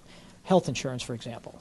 Their health insurance plan was exorbitantly expensive and exorbitantly rich, and they didn't even have a Medicare option in there for retirees. They're doing and part of it was the old days. It was part of the union contract and so on. Now they have more leeway, as you know, under the law, and they're making some changes. And yes, some of it has to be shared back with the union, but that's okay. If you can find savings and share it to both sides, that's a good thing. So they're making a real effort to try and work through this, and that's part of the problem. The other problem is they have a funding problem. We've got to figure it out. But it's got to come from them. And Pat, I know you've been an advocate of this for some time, and I have as well, and I know Rob has, who's a KP grad. We've all been advocating, help, put some people together. We'll help, but we can't drive it. They have to drive it. The split district issue doesn't help. Because each elementary school, their town wants to take care of their elementary school, and King Philip sort of becomes a secondary concern. And I think you're still getting some of the old, school committees used to come up with their own budget and come to town meeting with their budget, and they were separate from the town, and they would just go out on their own. And so a school committee, unlike, the planning board doesn't come into you guys separately with their budget request being dramatically different from whatever could be worked out. And a school committee has, particularly a regional school committee, has much more independence. So this 1.7 or $1.1 million, 17% increase, I mean, it's a negotiating position. You know, we are in a political situation with the school committee rather than just a completely fiscal situation with the school committee. Plus, there's some really interesting fundamental issues going on with the way they do their budgeting. The E&D, excess and deficiency funding, which apparently isn't around this year, which caused a huge bump. And it's lower. it's lower. They're getting better on transparency. They've spent that the last couple of years, basically, is what's happened. They've shielded you from increases that perhaps should have been there. They were shielded because they had some money that they could use, and that's gone now, more or less, for the most part. Yeah, it's their equivalent of free cash, cash reserve. And it's been seven-figure in past years. And they're a district on their own, so, it's reasonable that they have that, but what the appropriate level is difficult to say, and I'm not sure there's anybody really that necessarily makes that determination. I would say that an elementary parent entering into King Philip will be shocked by the fee setup, for instance. I mean, they are making every effort to collect as much money out of people who do these activities as possible. So, they're not. It's awful. I have twins. It's Well, horrific. and I don't want to, I'm sure we could spend like hours on this, but I just feel like I'm part of kicking the can every year, and it's just getting worse. So Big classes. I'm happy to vote for or volunteer anything that might contribute. So thanks. I was in your freshman class, so I know exactly Yes. what you're talking about here, That's you know? right. I mean, these are questions that I have too, and I'm, trying to understand, get my arms around this thing. So I have a business myself. I mean, I go through issues of insurance issues and things like that. So, I mean, I understand all of these variables, but, it seems kind of bordering on ridiculous with some of these. What requests. concerns me the most is, I mean, the few times it's come up, and it sort of came up tonight, it's like, well, what's the gap? Okay, so if we write a check somehow magically and that gap gets closed, then what are the continuing increases necessary to then sustain it? Both of those seem like they're such high numbers. I mean, should I be voting for state legislation or something? I don't know where the change has to happen, but it seems really, I'm not sure what people expect, but okay. It's a complicated answer. Well, I think Jim's point is correct, basically. If we, pick a number, King Philip needs $2 million a year. There is no way through the operating budget process that the three towns can come up with $2 million for King Philip. It just cannot happen that way. The towns can't do it on their own. KP has to drive that process, I think. The school committee, the administration, somebody, they have to come up with, whatever the process is going to be. I mean, they do have the ability for a district, for a three-town override, for example. So that's something they could put into play if they wanted to. But through the normal budget process, we're kicking up 6% is the biggest increase I've seen in the last 4 years, and that's, it's nickels to them. And things like the solar, the energy savings, things like moving the benefits around. I mean, I don't know how many more contortions, how much more latitude there is to help. But anyway. And just one last thought on my frustration is just, I've said this before, so I'm sorry if you've heard it before, but for me to put this budget together is just it's an act of futility for a period of time, because the flexibility of what happens depending on how much we fund King Philip at, can send me into a tailspin, in the rest of the municipal departments, or Right. if we end up cutting them for some reason, and I'm not saying we should do that, all of a sudden then I have some flexibility that I so it's just, I can nickel and dime here and there, and then all that just gets wiped out in, with the King Philip swing. Well, on that subject, one idea we periodically discuss that always seemed to me to have some merit is delaying our town meeting to be more in sync with the other towns. Good idea, Pat. I like the way you I thought think. you were going to say homeschooling. Homeschooling for all the high school kids. Rehab. Bring your own education. Anyway, I mean, too late for anything this year, of course, but And you remember 3-4 years ago, maybe longer? I mean, it's gone by so quickly. We actually postponed the budget until June, late June. I think it was 2008. I think it was 2008 when we first really hit this financial crisis, and they took $1 million from us in overnight. We postponed the budget component of town meeting. We did the rest, and then we had delayed this until late June, if I remember. We could do that again.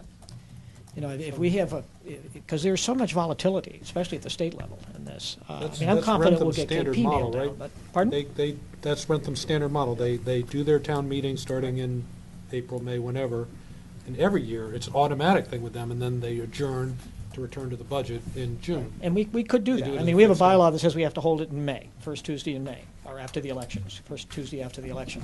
That's our bylaw. But we We could have to adjourn start that. it then. Yeah. We could adjourn that portion of the meeting and hold it in the end of June. and we Why do doesn't that. King Philip have a hard budget before this? Why The law aren't requires they? them to have a budget by February.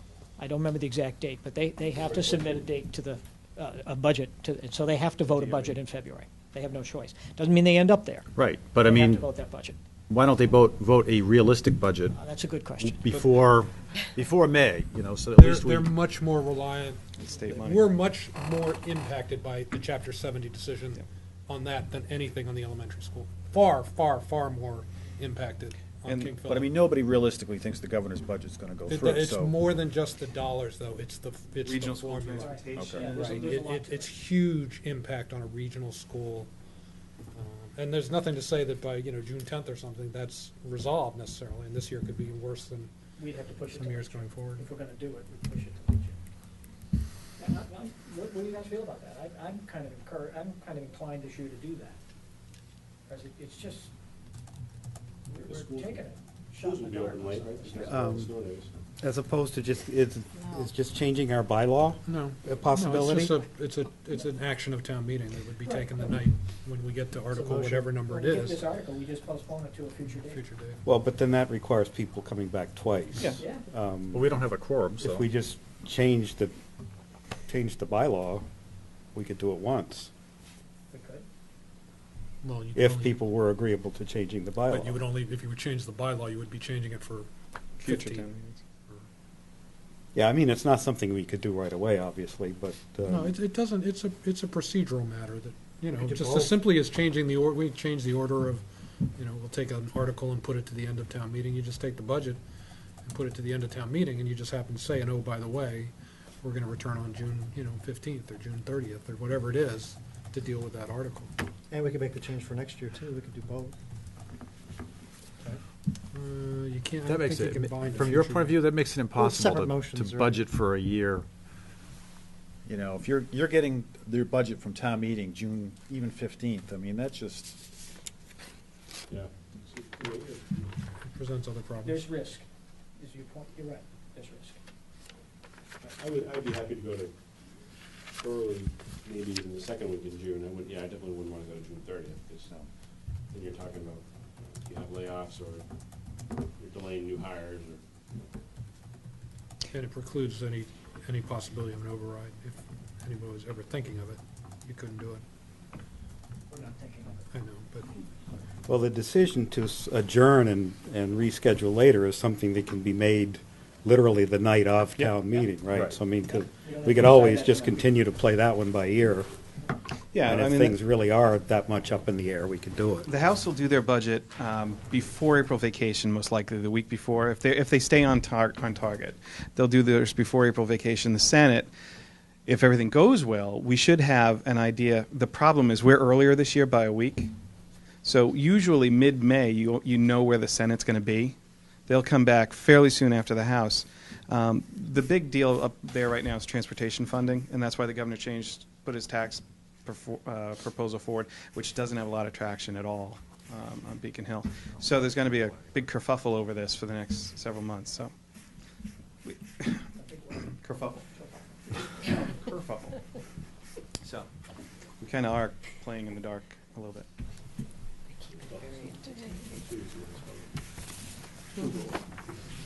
I may.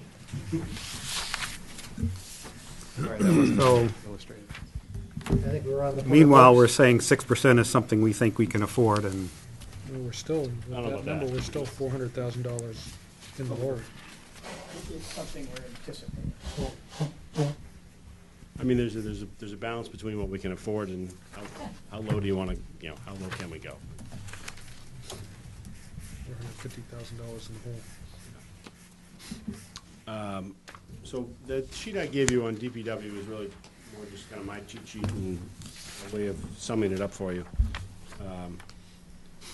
And I think so there's one thing that is hopefully going to happen.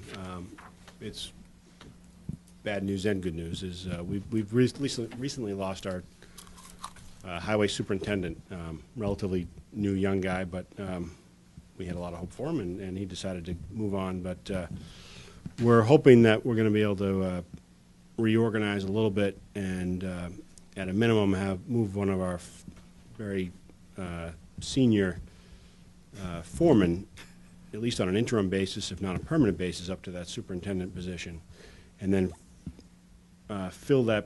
refill his position in highway and grounds instead of with one foreman with two assistant foremen. And the way he's a senior guy with relatively high salary, so he's not getting a big bump to go up to the superintendent's position, yet we can replace him with assistant foreman at I don't want to say half the cost, but we're only about a $15,000 or $20,000 bump for two guys versus the one guy that we're replacing.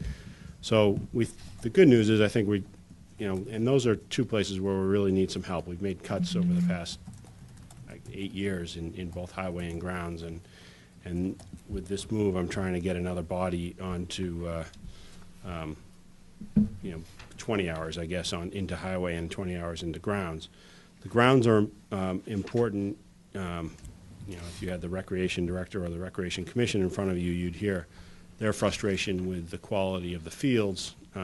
So we're going to try and, if we can get this extra half a person in grounds, we're going to try and take some of the contract work away and put our guys back on, and that'll make the recreation director very happy because she's used to our guys, which we used to do it 2 or 3 years ago.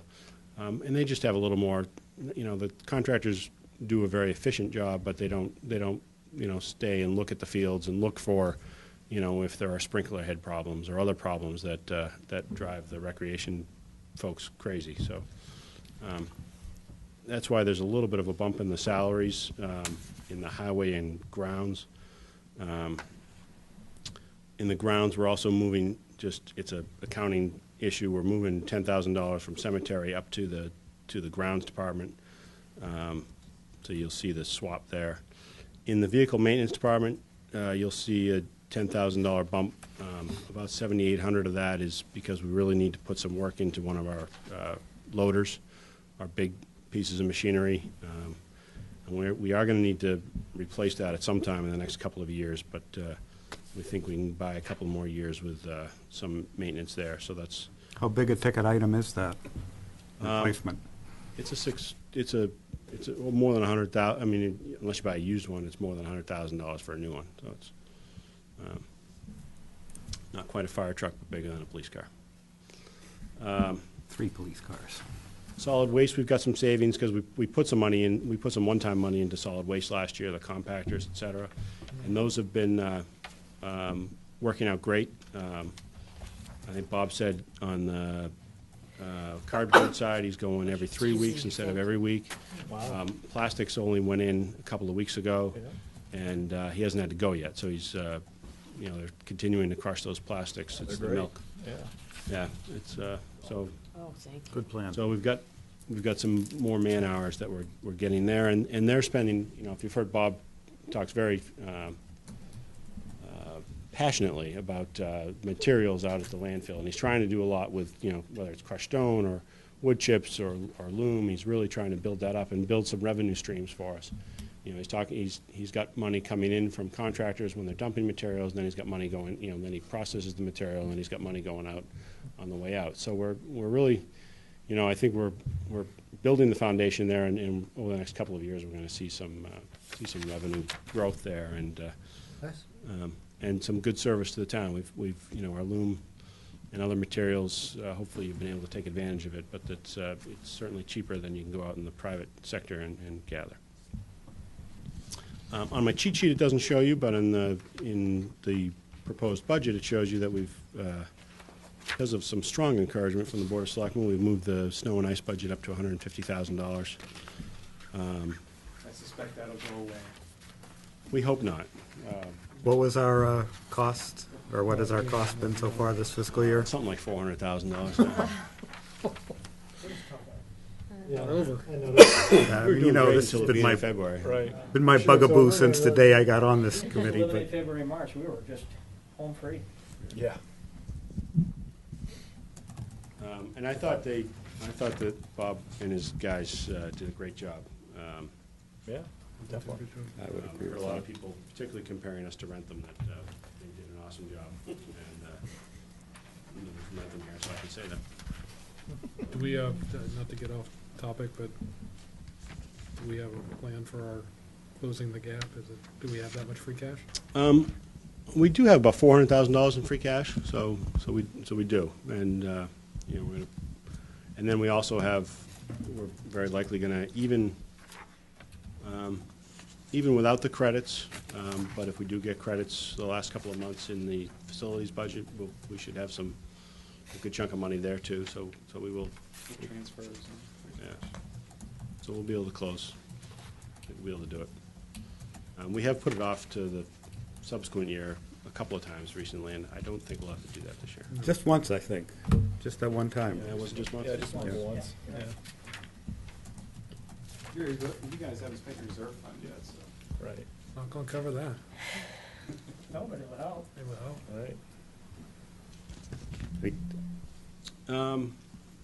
I think that's it for DPW, unless somebody has any questions. No.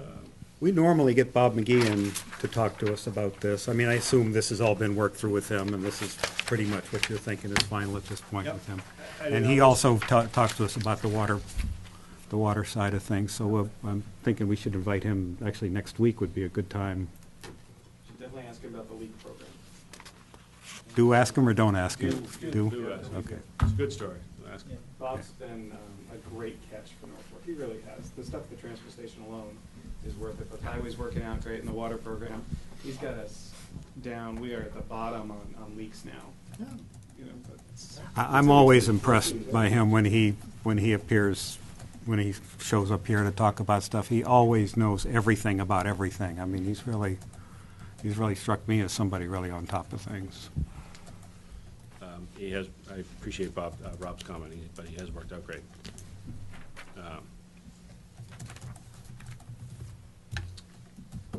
Well, along similar lines, we sort of on a hit or miss basis, the police chief and the fire chief will come to talk to us about whatever. Is there any issues you think they would have on their minds this year that they would like to talk to us? Should we invite them as a matter of course, or? More than, I mean, I've talked, you're right, I mean, I have gone through this with all of them, but they are more than happy, you know, none of them, you know, want to just take up your time for taking up time, but believe me, they're all more than anxious to talk to you. If you are interested in talking to them, they will. I mean, we're always interested in hearing what's on their mind, Yep. so if I'd they love do. to hear, you know, what police chief, fire chief, DPW director, what their initiatives have been over the last year, and then maybe what their issues are for the future year. I think it's a good perspective. Okay. I think it would be helpful for you to hear, especially as it relates to your question. I think it would be Yeah, helpful maybe. for you to hear Cole's story on why we have this callback strategy in place and how it works and why it's there and what it means, and to address the issue about surrounding communities and how that works. I think that would be a good thing for you to hear. We've also not heard about the facilities for a little while. I mean, you know, when I first came on board here, I know that we were talking about, I mean, I see the trailer behind there, and you know, I've just heard some stories about it, but any more discussion about that, or any kind of a proposed scenario looking forward, you know, projecting out the next few years? Is it going to be something that'll be on the table, do you feel? Or? Yeah, and I know Jim's eager to talk, and he deserves to talk, but let me preclude him a little bit. You know, we want to get there, and you know, the guys and ladies have been very patient. You know, they're working in a facility that is less than adequate. but they do what they have to do, and they are willing to make it work, and they have for many years, and I appreciate that. The trailer has been a good, on the fire side, has been a little bit of a ease of the problem. But the next thing that we're really working on, and we talked about it a little bit already, is the Regional Communication Center, and we're at the point now where we've got an architect on board, we've got a project manager, we're putting together cost estimates and a design for over at the Rentham Public Safety Building to fit the regional center into, and so we're hoping this summer to go out to bid for a contractor, and then that really starts becoming a reality. Is there any benefit to having it in their town as opposed to ours? Do we try to No. lobby for that, to have it here as opposed to, no? Done deal now. They do? Yeah, it's a done deal, but besides that, it's, the dispatch, and, if Chief has, Rick has a million times more expertise in this than I do, but I'll just say, from my point of view and from what I've heard from the experts is, dispatch really can be done, remotely. It's not, they're, for most part, talking to our officers over the radio, so it doesn't have to be done in the same room. Sure. There's a little, I'm sure there's a little bit of, you're going to miss some things with the touch and feel, but 99% of their job is done remotely anyway. So, but the reality is they have the facility, and the physical changes to their building are not going to be significant because of state law. We have to hire architects and project managers and all that. What we really need is IT people in there and get the workstations built and make sure that the HVAC can handle the computer loads and all that technical stuff that you're familiar with is all done. So that was really the reason why we went to the Rentham location.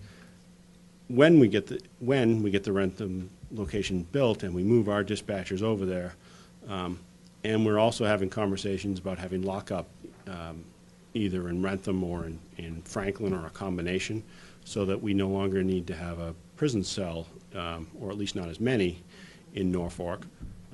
Then we're going to relook at the facility, and it's a much more affordable facility. And while we're also doing that, as Jim talked about earlier, we're also having conversations about regionalizing police and/or fire. And that impacts our administrative facilities that we need here. So it really starts scaling down the building, hopefully, and so we're I guess from my point of view, we really want to make sure that the rec becomes a reality. That's kind of the next step in the process. All right, thanks. I'm not sure I can add a whole lot more to that, other than we are going to get the committee back together. We have been doing work since last we met on this. And I think the biggest step, I think the real change comes from being at the point where we'd really like to have this, but understanding we're not going to have that. So now we've got to find a compromise that isn't what we really want, but we can make it work. And I know that sounds somewhat simplistic, but when you're going through this process, that is a big deal. And I mean, I'm sure, Rick, you know it in your experience, and you want the right things when you build a police fire station. And so you put in rec rooms, you put in meeting rooms, you meet the state requirements and so on. And when you get all said and done, you've got something you can't afford. So we're looking at it now more realistically. We're looking at the existing building as to whether it can be modified, whether we can make some changes, use part of what's there now just for fire and build a new police section. There's plenty of room to do it on that existing land. So we're looking at those options. And the plan, it's been suggested by a member of the committee that we make a presentation at town meeting to update people on where we are with this process, what we're thinking, because we can't wait a whole lot longer. I know overrides for major projects are scary words for people, and that's why we haven't brought it forward. I mean, it's just the economy hasn't allowed that as an option for us. But at some point, we're either going to have to make a major investment on a throwaway basis on an existing building, or we're going to have to face up to the fact that we've got to do something. But it's a combination of compromising, and it's a combination of understanding where we might be headed so that we don't extend ourselves to something we really don't need, but yet we meet the minimum requirements about what we will still need. And we're trying to work that through, but we have not forgotten it. Good. Thank you.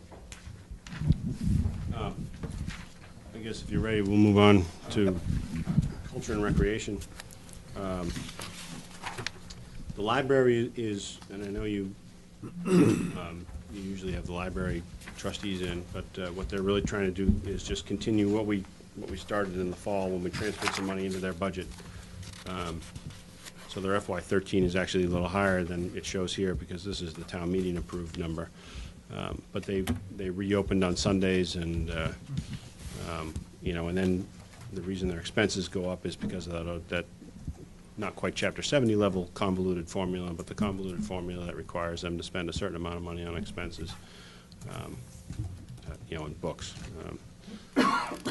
So they're, I think I'd leave the details of that to Robin and the trustees if you want to have them in, but that's the short story of why their budget's up. Employee benefits, I think, is really go to the next page if you don't mind, is just a 5 or 6 year history of our employee benefits. But really this year, as I talked about with health insurance, we're at 7.3% now, with about a $12,000 to $15,000 impact of the retirees, the surviving spouse factor, and then even still today, we're seeing a continued migration onto our plans from really from spouses of employees. So we're always going to be a little bit above the premium increase.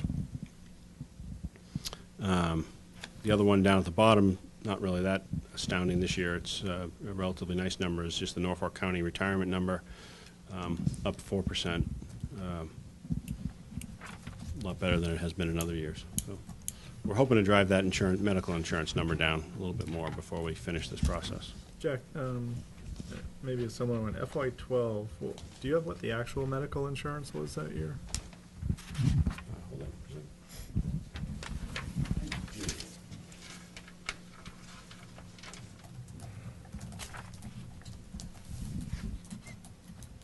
second. $1,536,000.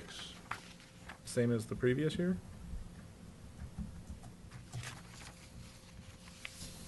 I don't have the FY11 number. Yeah, well, it's 1,536,001, so almost the same number. Yeah, okay. Then it wasn't really going to jump up to 1.8 this year. I mean, it's not a 20% increase. It probably won't, no. No. But part of it is more people. Keep that in mind. It's not just the increase, it's more people on Yeah. coverage. We are increasing the number of people that take our coverage. Rob actually reminds me that we did, in FY12, we transferred $124,000 out of that at the Springtown meeting, so that generally a good source of. So as we're putting together our transfers this year, expect there's probably something for FY13. Help close snow and ice. Snow and ice is sitting in the medical insurance budget. So, that's a good, I appreciate it. There's a good point there, and maybe there's 10% is now even more likely overstated than it needs to be. Are you thinking at all, you said you're going out to bid, are you thinking at all of the GIC? Are you going to stay away? I don't think we're quite there yet. We've looked at the GIC, we have a GIC-like plan from Maya, and it's, nobody's taken it. I know you live in, half your job you live and breathe, or a percentage of your job you live and breathe municipal insurance, and I don't know how you do it, but I hear some of this, there are certainly success stories of towns moving over to the GIC, but there's also a few nightmares, and I really worry about people going to the GIC and then having a high number of people move to, the Cadillac type plans, and and I worry about, the way it sounds like, and this is somewhat, secondhand knowledge, but you hear of the way the GIC now is becoming a little more aggressive in the way they make changes to their plan designs, and their premium changes, are coming later and later, and Well, they've got a nice, and I'm not trying to sell them, but they've negotiated, in the process of negotiating, they've got a 5-year structure with all their health plans that works its way down to -3% over the last 2 years of the 5-year agreement, so. Just in a perfect world, what would be nice is if both you and King Philip were there, because then we could understand where both of you were kind of going, and we'd have you to balance each other out to say, why is yours skyrocketing? Why is KP skyrocketing and the town's going down when you're on exactly the same plan? I don't know where they're, I know I was at a meeting yesterday, I heard Schaefer talking about their negotiating their thing now, using the new bargaining law, but Yeah. he actually got some bad news from the state people about they overestimated their savings, or underestimated how much they have to give back to their employees. We've tried to, just get them to go to Maya for a number of years, and they won't do that. Don't even do that? No. So we're part of Maya, which is it's a big group purchasing plan. I think there were about 100 towns in it. I'm not sure if there still are. So we get a benefit of a pretty strong purchasing power. You're in mine. And how does that work effectively from, if you're a participant, there's an array of HMOs or it's a PPO plan, that you choose from? I'm just curious. If you're in the, for us, The town offers, yeah. For us, it's just, there's 2 HMOs, there's and then there's a PPO, which really, I think 2 people take, and those are people that have probably retired down to Florida. There's an HMO, and then, which 90% of the people are on, and then there's a stripped-down version that, with some high premiums, that Or high deductibles. not very, high deductibles that not many people take, low premiums and high deductibles that Right. not many We all people have high take. premiums. Yeah. It's a killer. I don't know. And you're west suburban? We offer a lot more Yeah, choice. That's our wide claim to variety. fame, is we have a lot of options. That's why you need 4 planners. No, this is just me. I run this. Mark, is it, are they HMO or PPO plans? HMOs. HMOs, Yeah, we don't. interesting. Huh. No municipality should be in PPOs Yeah. anymore. What do your retirees take? We have one that's for out of area, but it's, ridiculously, it's like, $10,000, an individual. So it's like, it's cheaper for them to go to Florida and find something. Or they don't, Pay out of pocket? they don't retire until they're, makes them stay till they're 65 because they can't afford to retire and leave the state if they're not Medicare eligible.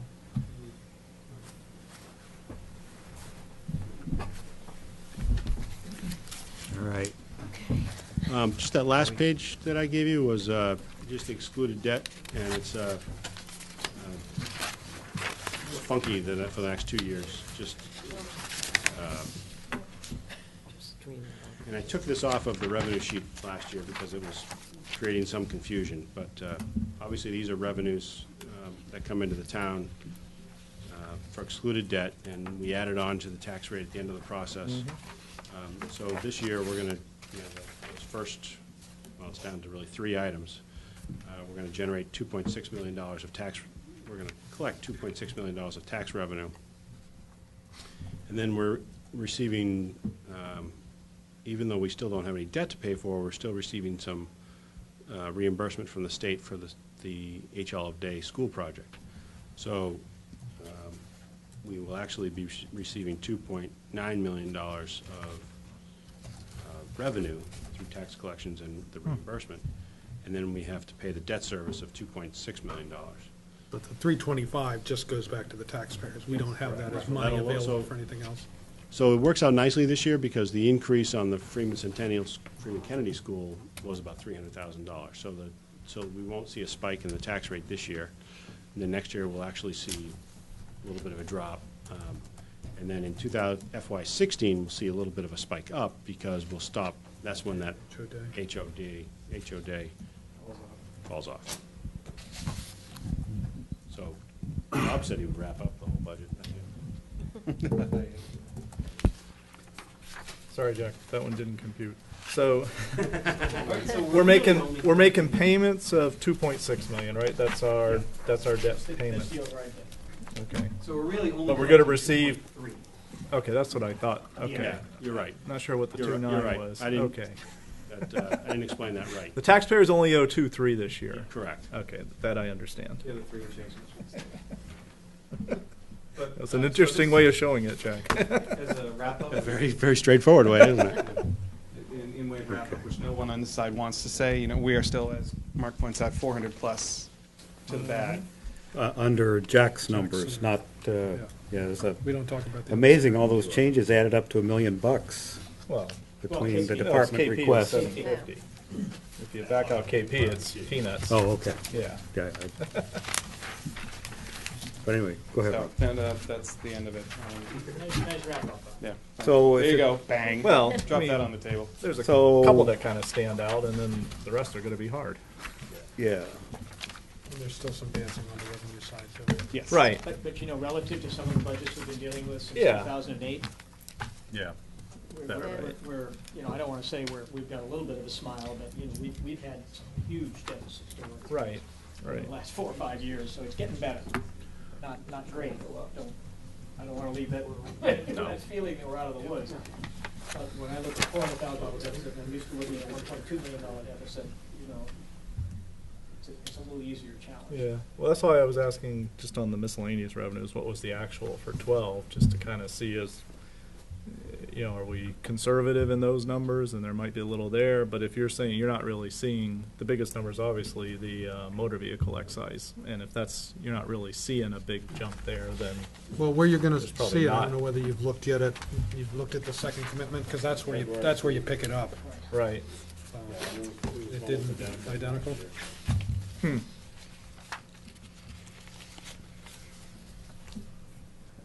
Capital? In terms of, sorry. Not yet. There won't be any capital. That was easy. What about borrowing within the levy limit for capital?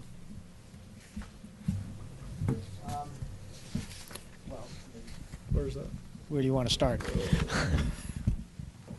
I mean, we could, We have room, if that's what you're asking, yes, we have room, but. I'm thinking of the roads. That's, I mean, Well, not a that's particular that's road, an but interesting roads in general. topic. We agree. We've thought of a couple of things, and are you okay with my, I mean, one thought is that, and I think I mentioned this to you the other night when I dropped in, one thought is that if we do have authorization to do something with the property down at Old Town Hall, that's a one-time benefit to the town. I don't know what the number is, but whatever that number is, dedicate that to roads. Yeah. I mean, it'll be substantial, or we're not going to do the deal. I mean, we're not going to give it away. So if we don't get a reasonable price, we don't do it, assuming we get the authority to do it. That could be dedicated to roads. We've talked about that. We haven't committed to it, but we've talked about it. But we agree. We need an infusion of capital to help repair some of these roads. We're falling behind. Well, we're always going to be behind. We're never going to catch up. But this winter was exceptionally hard. I mean, we've But got it's been tough for a number of years. I agree. And it's been- I know it's been tough on the departments for Yeah. vehicles too, so. We agree. We agree. And we have some unusual issues with roads this year that are Lake Street, for example. If I mean, you followed that. I mean, we've had some fun discussions about roads. So we could use an But I infusion of was able capital. to avoid one of them. Jack, I know you know it well. on the non-exempt debt, is our current debt service what's in the budget, or is there a presumption that we would expend a little more, just because usually it's going down each year, and you've got it at the same level? So I wasn't sure if you just put in, we'll effectively keep it at a level number, 13 to 14, or that really is what we have committed debt repayments of? There's a number that, Rob's looking over my shoulders. There's a difference between what I have on the debt service, just because there's some fees that, we want to issue bonds, so, that is what we're already committed to. Okay. So if we needed to buy a couple of vehicles and we wanted to do it via debt, we'd have to increase the budget here. Yeah, but generally we do. But you can wait a year, Push it yeah. off a You year. push it off a year, yeah. Do you show there what the 15 Yeah, Non-exempt? what's the 15 commitment? Yeah, I do, I mean, I have a couple of copies, but two different versions. We'll hold it here. And those ones that are in gray are kind of estimates for those vehicles that we just bought. Gotcha. I have another copy if somebody needs it. That's right. I'll pass it around. So it's 15 and flat. For 15, we're 15, not- there's we're not a not dramatic. No. Yeah. No, but for 16, there's. Yeah, 16 we get a 16 we little get a room, little money. so you can 16 and spend some money in 17. 15, yeah. I mean, I appreciate the question, and there's a couple of capital items I'll just talk about briefly. And then, Well, you gotta get your front end loader in one of those 2 years then. yep, get the front end loader in, and, you know, the highway definitely has some needs. We haven't bought any of this, you know, we've got those large Yeah. 8,000 trucks. We haven't bought any of those in a long time. And those are, so we need to roll a couple of those. Bob McGee, the DPW director, will be happy to talk to you next week about a theory that he floated out, and, you know, I'm sure he'd love to hear your feedback on it too, is, you know, if we do have a couple separate articles at some point, for road maintenance, and just let the town decide, you know, do you want to have a road, a borrowing just for a road, purpose? You know, so maybe that's something to think about, because in his mind, he's thinking mainly about Main Street and Seekonk, and you can continue Seekonk through the other names too. But those are, you know, if he applies Chapter 90 to those, you know, he can use up the whole year's allotment, and not deal with any of the other issues around town. So there needs to be some Plan B for the major roads. And I'm not sure we can get tip, you know, we've gotten tip projects over the last 10 years, you know, in the center of town and then on 115. I'm not sure we can make a, you know, I mean, that's a multi-year process to get a tip. And I'm not sure there's a good argument to be made for either Seekonk or Maine at this point. But I think next week would be, you know, we can certainly ask the chiefs and Bob, because they're the major capital needs people, about what they think. Would you guys be, you know, would you be willing to go that way, to borrow within the limit? Well, if we can fit it. I mean, yeah, the board and Jack, and, I mean, what's your feeling? Are you opposed to it, or? No, if we can fit it. If the people of the town know what they're in for, you know, The interest rates are incredibly low, it's. Yeah, and I think when we borrowed for the last, you know, at the last meeting, we bought 3 police cars, an assessor's car, and 3 DPW pickup trucks for the, you know, small pickup trucks.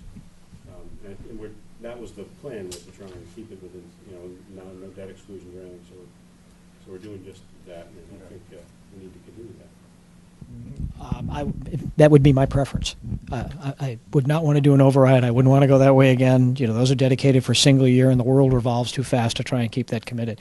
You do a debt dedicated to that resource, can only be spent for that resource. I'd be all for that. We just have to be able to fit it in the budget. That's all.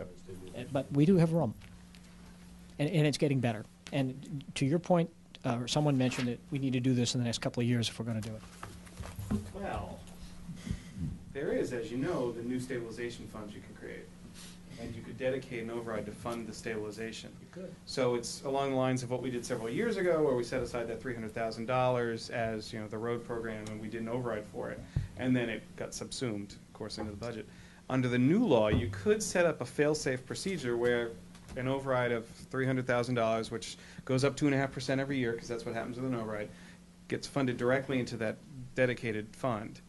And that would be a trust with the voters. You know, you could say to the voters, no, this is inviolable, this is non-touchable. Unless the voters change it. Yeah, and you know, that's if I don't get the sense that everyone's really eager to vote more taxes at the moment. But I think clearly, and Jack, I don't know, you may have already done this, but looking at this schedule, you clearly want to talk to whoever you guys use, Eastern Bank or whoever it is, about convert that 15, 16, 17, 18, and 19 drop off in non-exempt debt to cash. So if we borrow, you know, we don't want to drop the debt budget below $560,000. Right. So if we borrow over the next 3 years, you know, $500,000 a year, does that allow that schedule to remain, you know, assuming interest rates don't tremendously skyrocket, they got to skyrocket some, but can you convert the drop off in the schedule to actual amount of borrowed cash, and then you can begin to plan how much, you know, how much what kind of projects can you fit into that? You could, yes, the answer is yes. Because you're really down by 20, you're down to 130,000 or something. We have a fire truck on there or something. Well, yes, but I mean, capital planning should be done in, 5-year increments. Yes, we could do And that. we have the debt schedule that's kind of forcing us to have to do that. And you're right, it should be done in the next couple of years. Well, if there's consideration to a road fund, it seems to me it might be a good idea to revive the old capital fund idea that went down in flames, 6 or 7 years ago or whatever. I mean, it's really a town like this that we're not at least setting aside 300 grand or something in that range, higher possibly, for capital every year. It's just is nuts because we're just, we're going to have all this stuff hit us. I mean, I know you guys already know that, but if the funds are truly, if they're even more solidly locked up now than they would have been before, that, maybe trying to set aside a couple $100 grand a year for capital for a starting point, and then, supplement as needed, but at least you'd have something. I mean, we had the $200,000, we had it spent, and we had it taken away from us, poof, just like that. We have to rely on ourselves for capital. Don't forget the 286. But the only thing I would say is that we're in the hole in a lot of areas. Right. It's not just roads, and because we've been so conscious about working our way through this financial dilemma and ensuring that we came out of this in a solvent manner, which we have, even able to put away $500,000 into our savings, if you will, our reserves. We've got to carefully think through where those priorities are. It becomes these are it becomes a little forward-looking. too easy just to say we're going to throw 300 grand at roads when we have a lot of other needs that we're way behind on, especially in the capital area. Capital's the one that's suffered the most, and but it is something we have to address. Yeah, the things to look at going forward. I mean, we're certainly not going to create these funds this year, but it seems to me that just going forward, we need better, longer-term mechanisms for dealing with the infrastructure kinds of stuff. We're very sensitive to the tax rate. We don't want to go outside the parameters of our operational budgets, and so we have a boundary. We need some good real estate values to come up and drive the tax rate down. Tax rate down, right? Well, I think that's going to happen this year. From all we're seeing, there is a. Well, Did you all Mike's read that house. in Boston Magazine, by the way? On in 3 days. Norfolk is one of the top 15 hot towns for home sales Is it really? Oh, I in didn't the see state. Prove it. Mark will attest. Did Boston Magazine, what, this month? Almost Last 70,000 month. above Last month. assessed value. Norfolk stood out in They two sold areas already? in Boston Magazine. They were really hysterical. One, we were within the top 15 towns of homes that were on the market for the lowest number of days. So we were a hot town for sales. And we have the highest number of cars per capita in the state. Do we? Really? 3.54 cars, I'm way above it. according to Boston Magazine, and we know they're never wrong. Dave? Two, three. Yeah, some of them don't run very well, but I have. Key cars.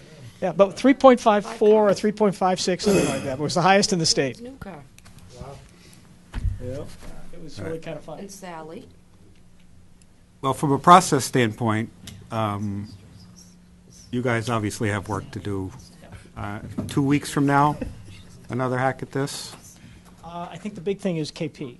If we can have a meeting, if we can. And Well, I mean, we know we won't have KP until, No, but after that we have that discussion, I think we'll have a Yep. better feel for where we're and going that's to end next up. week. Right, and Yeah. hopefully that's next week. So if that meeting, and we got delayed because of the unfortunate situation and a family member of Dr. Z's and so on, but if we can have that meeting and have a good discussion, that'll go a long way, I think, to helping us clear this up. We can't do anything about the state. We're just going Right. to have to sit back and wait. I mean, I think the question will be, you're probably going to be tweaking non-KP and non-state in order to do something about this $450,000, right? So, And get a better feel for where we're going to end up this year. so That impacts our free cash. from our standpoint, we have, I think 2 weeks from now is the last meeting we're going to be able to have before we can meet our publishing deadline to get the discussion out. So even, whatever we know at that point, is what's going to have to go out to the voters. And by the way, I know you've, I think, do we have money to mail? We do have We money to mail, do. right? I thought so, yeah. Because remember the question came up at town meeting, why didn't our budget go down? Right. Because we weren't mailing? And we kind of hemmed and hawed because the real answer was, we never thought about it. But, Well, no, But as I it think turns really out- it was because we voted not to do it, but not to take it, not to say we would never do it. maybe. Well, I'm glad you're gonna But do in it. any event, I'm we glad did you're wind gonna up do with money, so we are going to, Glad you're gonna do it. So we you are turn the doing green the eye print shade and on mail everyone again. but yourselves, Yeah. is what you're saying. right. Yeah. Well, watch those $35 they If had. everyone will take the same expense budget as us, we won't, We won't look at any we of won't them. look at theirs either. But in any event, so if we could, I think, maybe plan 2 weeks from now, just not as extensive a review, but just to get the most current version so that in the week that follows that, we can get our publishing obligation met. That would be great. And then I think next week we'll try to get the fire and police and DPW in to see us. We have a few. Has KP made a schedule to see you yet? No, but then I haven't asked them either. So they're never ready for, We know. there's really not much they can We tell don't us want to at this hear point. their $1.5 million budget presentation. That doesn't do us any good. Well, that's why we're trying to have this meeting, to prevent that. I mean, it's really a formality to have them in because they know nothing and we know nothing at that point because everything is decided at the last minute. So it's not, it's more formality than it is useful information, but I'll see about inviting them probably after our publishing deadline. But in any event, okay, so we're set for next week, and we'll see you guys in 2 weeks. Yeah. And we'll go to press after that. We still have a few other odds and ends to talk about as far as articles are concerned. It's getting to be that time. Thank you. Thank you. Thank you, gentlemen. Earlier, I want to thank you all for, town runs on the backs of its volunteers. And these meetings come along, you guys really put, what was that remark? Any boys. That's right. The fact that you're not getting your $1 a year anymore means I you're know. a volunteer now, too. There goes my tenure. But really, this is a very concentrated effort you put in around town meeting, a lot of nights, and thank you very much for what you do. Thank you Thank guys you. as Thank well. you. Thank you all as well. Thank you. You want to talk about Article 7 before we leave? Why are you doing Is that the that? town meeting one? Yeah. We should. Well, He's lighting the fire, aren't you? He is. He is. Bruins are up Stirring 5-3. T-voted, don't tell me that. Oh, you asked. I know. she's only kidding. They just lost. Oh, that's No. terrible. Don't say that. You are Oh, joking. no, Yeah. we're joking, He we're is joking. Yeah. No, we're just gonna keep you guessing, that's all. What is I this strained left ACL? I left my What was magic that? I phone saw? over there, so I couldn't peek. Why do you want to do Article 7? What do you want to talk about, Jack? You got 10 minutes, Jack, to talk about it. No, he's got two. No, actually, 2. Oh, right. Yes, that's the article. The article, yes. Hooked you right up, Pat, didn't it? Article 7, yes. So that's a submission from the Board of Selectmen. The Yes. way it's written now removes essentially, remember we put 4 restrictions on town meeting speech several years ago, probably 6, 7, 8 years ago now. And it removes the first of the 4 restrictions, which is the 2-time limit per article. So you can only speak twice per article. It was an initiative of the Board of Selectmen after talking to some people. There's actually some disagreement on the Board of Selectmen now about that article. We talked about it last night. A majority of the Board of Selectmen decided to keep it as written, but there is a minority viewpoint, Mine. which has, value. Mr. It's Gary valid. is firmly in play. So, and as you might have seen, we had the moderator in to discuss it. In full disclosure, she's probably deathly set against this. But from the discussions, and I'll talk for myself, the discussions I've had with people who've been to town meeting for years, and I want you to know, I was on the committee that put together this recommendation. So this isn't like I'm ripping up someone else's work. this was my work. Dan Winslow put together a committee to look at town meeting modernization, and this was the one of the things we came up with, and I was on it, and the Bouchers were on this, another long-term town meeting member, a couple of members, and I think Jay Tallerman might have been on the group. I'm not sure about that. But one of the recommendations was to put in this, and at the time, another or two other towns had done it. And since then, I've gotten the sense from a lot of longtime members, longtime attendees, that it's perhaps it hasn't allowed a full flower of discussion. And I'll put this pitch in. We're an open town meeting town, so anyone can show up. And in any one night, you'll go from 444 attendees one year when we have a big school issue to 126 the next year. So it's a self-selected group of people who show up. And you got probably 75, 80 who come to every single one, or 100 come to every single one. But you got a lot of people floating in and out. As opposed to an RTM. I did some research. I looked up 15 towns this afternoon, and half of them are RTMs and half of them are opens. And you saw this restriction in 3 of the 15 towns. 2 of them were RTMs, and I know another one on the Cape, Falmouth, is an RTM. RTM is Representative town meeting. I'm sorry. The town Thank meeting you. members All are right. elected. Yeah. So in an RTM, often the representative town meeting members get together beforehand and caucus by precinct. I know they do that in Falmouth. I know they do that in Plymouth that has an RTM. So there's a lot of discussion of articles before you get to town meeting floor. This is the only opportunity so many people get to hear and talk about an article. So I felt that having a full flower of debate was, my personal feeling, is having the full-throated debate is much more helpful to people as they make a decision. And this is the one time a year these folks get to make these decisions.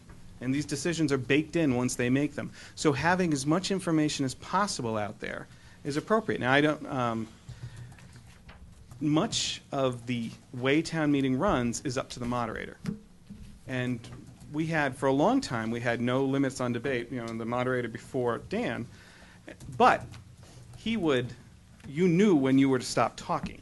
He would, first of all, make sure that everyone had gotten a chance. If you had anything new to add, you could talk. And if not, you ended up getting ignored, and debate moved on.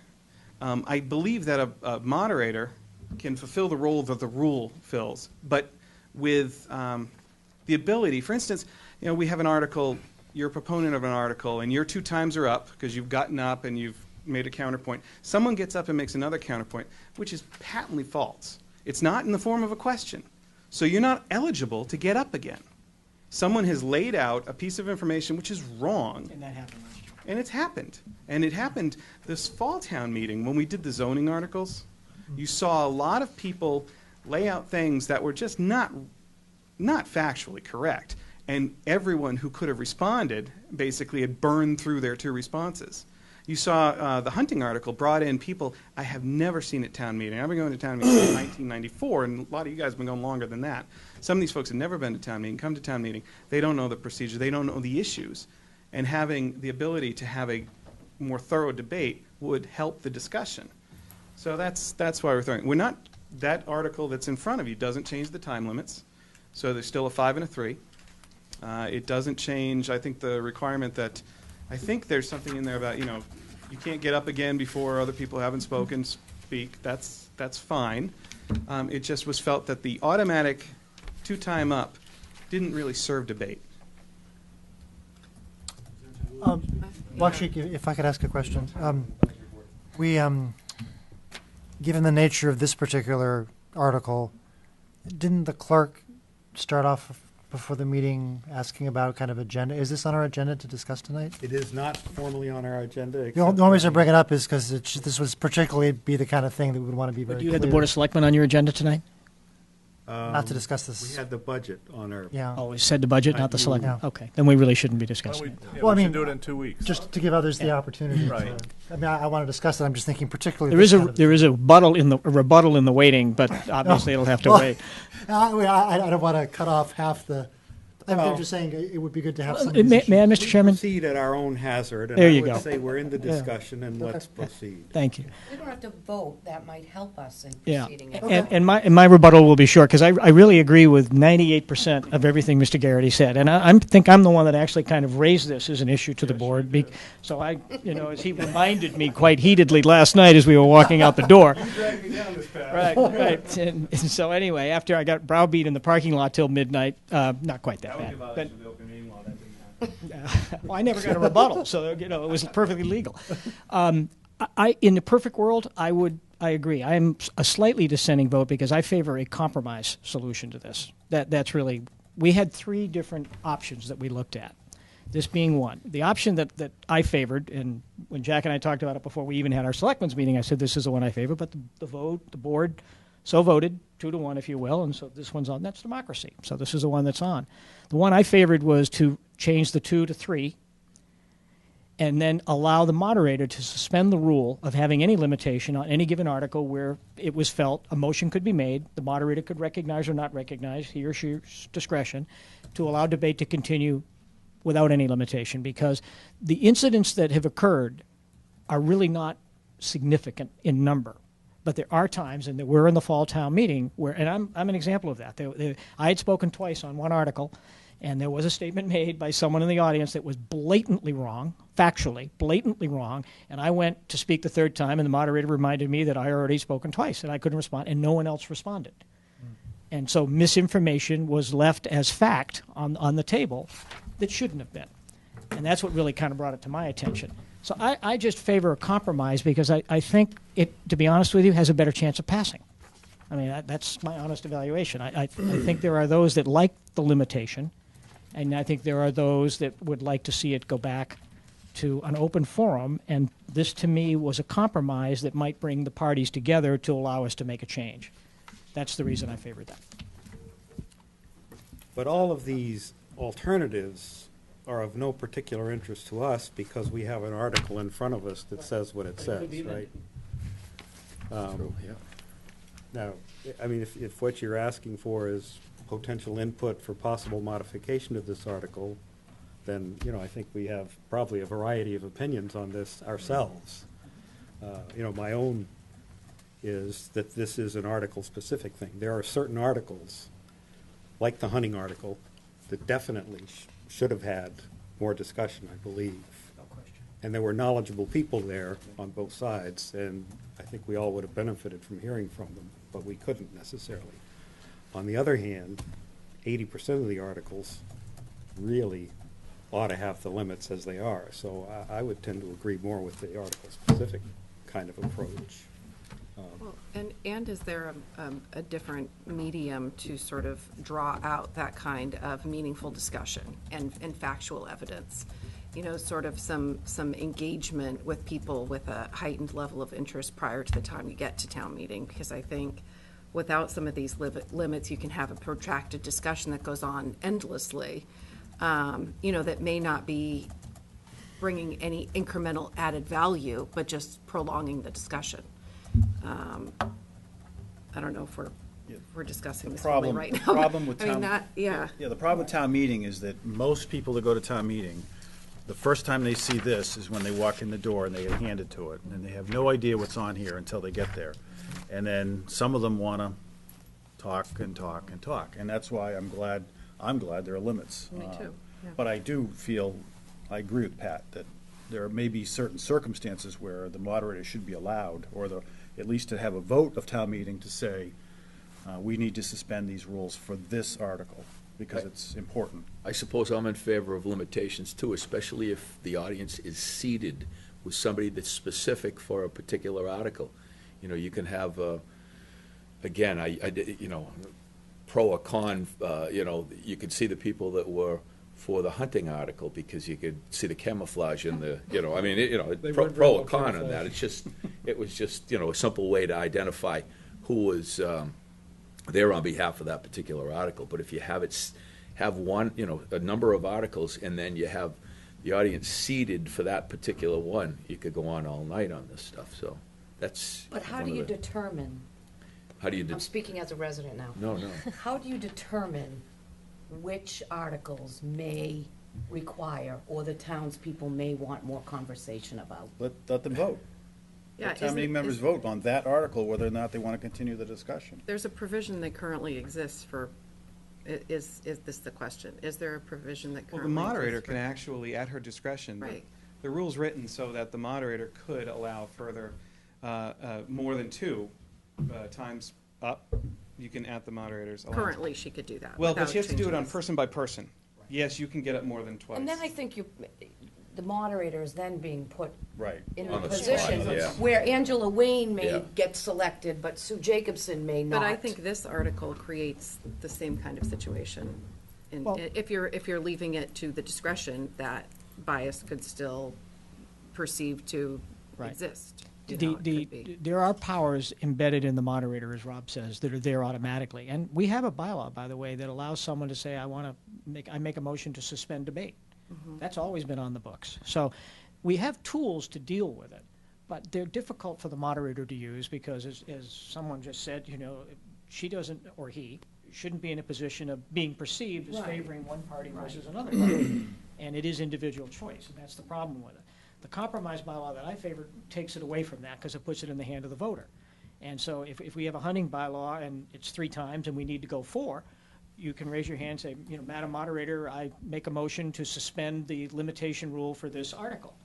And she has the choice of recognizing it or not recognizing it, but there's no downside really to recognizing it in most instances. And then the town decides.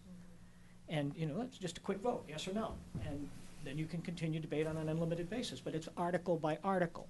So there's some control mechanism still in place. And I just viewed it as a compromise. In the ideal world, I liked it the way it was. I don't disagree with Rob, but I think there are definite merits to having limits. I remember people getting up. I remember one presentation went on for 25 minutes, and the room was cleared by the time it got done. We've all experienced that.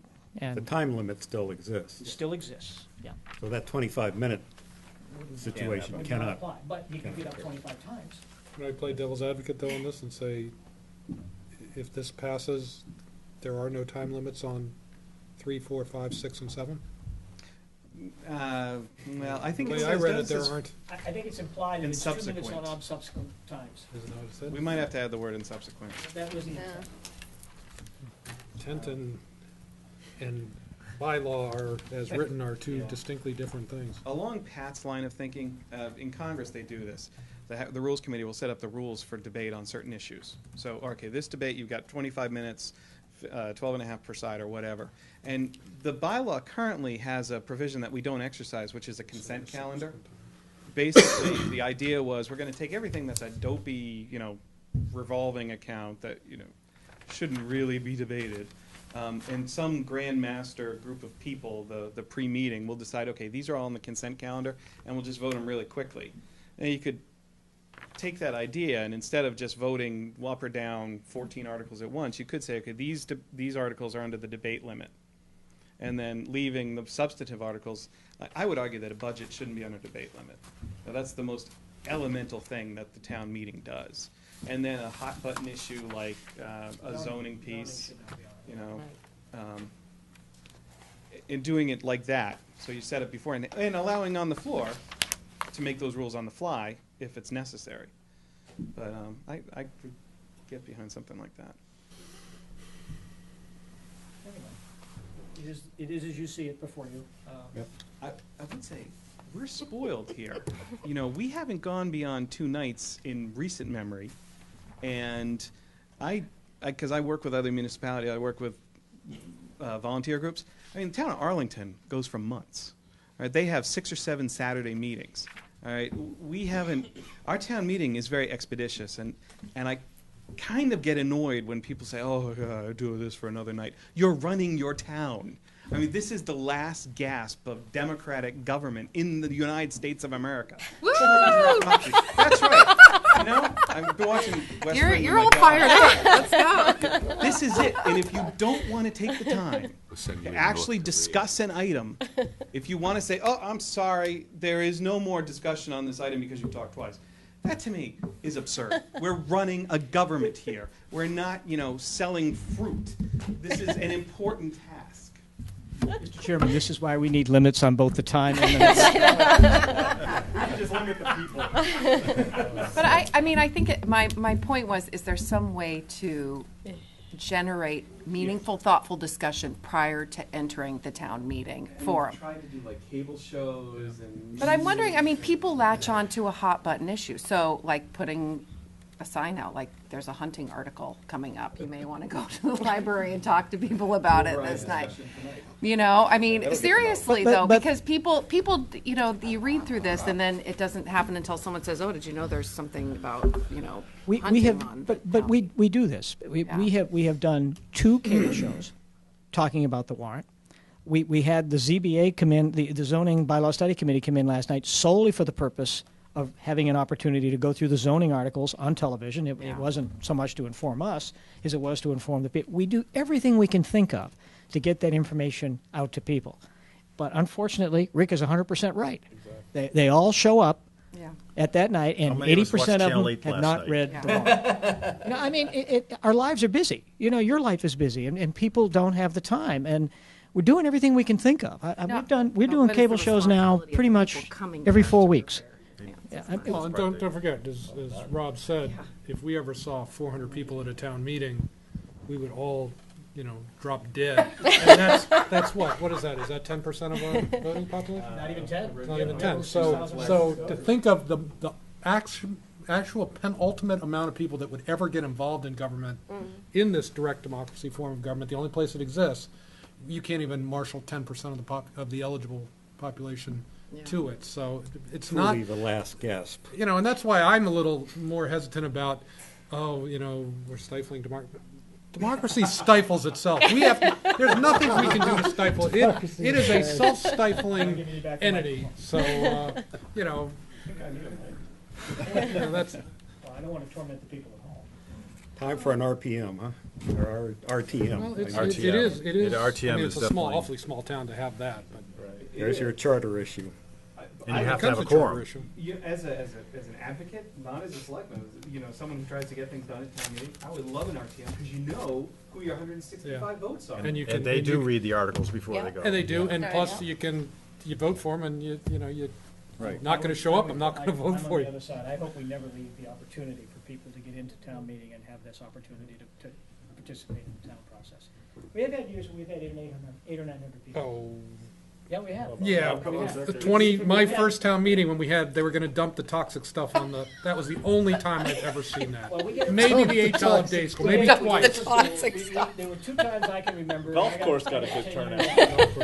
I can remember twice when we had overflow in the cafeteria. Yeah, we had to go to the other room. One of them was the HL day. Freeman, I think. And I know. Yeah, I forgot what sludge The other was sludge dump on the prison lands. The golf course. They didn't bring the I think it was the golf course, which is kind of bizarre. Yeah, really.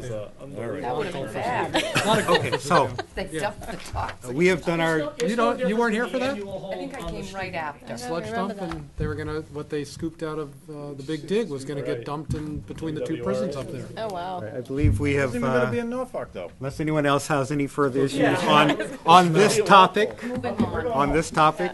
Okay. I think Thank you've you. got the input. Yes, thank you. Thank you. Such as it is, as you can see. There's no more of a consensus here than there is there, so good luck with it. I hope we can suspend the rule at least for this debate. Oh, that would be interesting. Wouldn't it Yes. be irony? That would be No one can talk anymore? Okay. Thank you. Thank you again. Thank you Thanks, again. guys. Have a All right. great night, guys. I've got tonight's. Good night. Bye. Good night. So,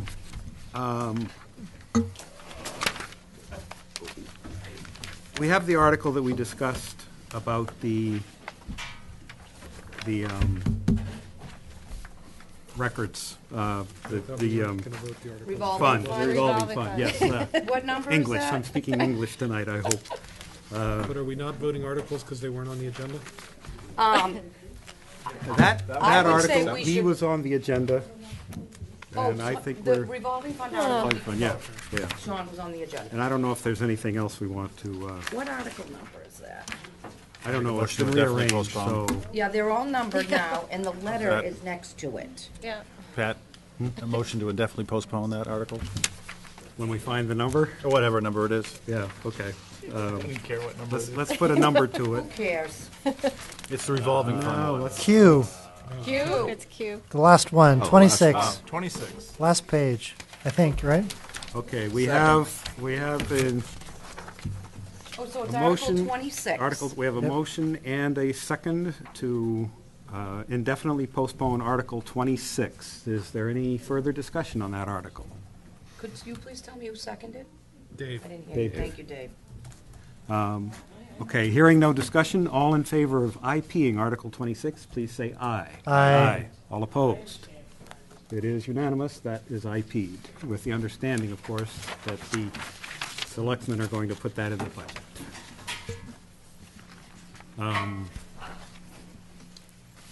I don't know that we can vote any, is there anything else? We got the zoning stuff, but it's not, are these final, Susan, do you know, are they now final, the zoning articles? The zoning articles are final. Are final, okay. Yep. I'll put these on the agenda for next week. We'll see if we can get the two chiefs in and Bob. So no more than 10 minutes. Oh, we'll give them a little more time. No more than 10 minutes. No, we'll give them more You can give Chuck, you can give Chuck 15 minutes, but.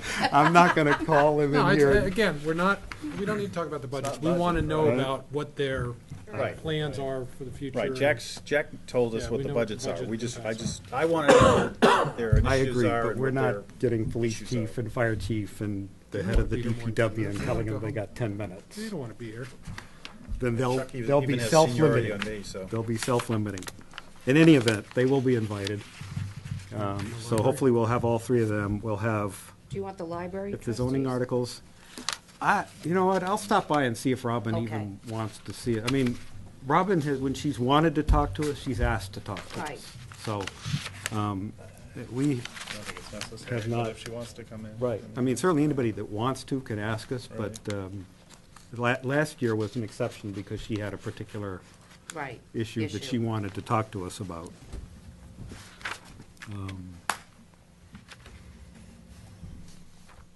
So next week, since the zoning articles are final, we've had the discussion, do we feel that we need anybody back to explain more? I mean, we'll have to verify, I'll have to cross and check and make sure there's been no substantial changes, but assuming they're still the same as we discussed, presumably we're ready to move on that. We do have the duplicate articles that we have not discussed yet. We'll cover those next week.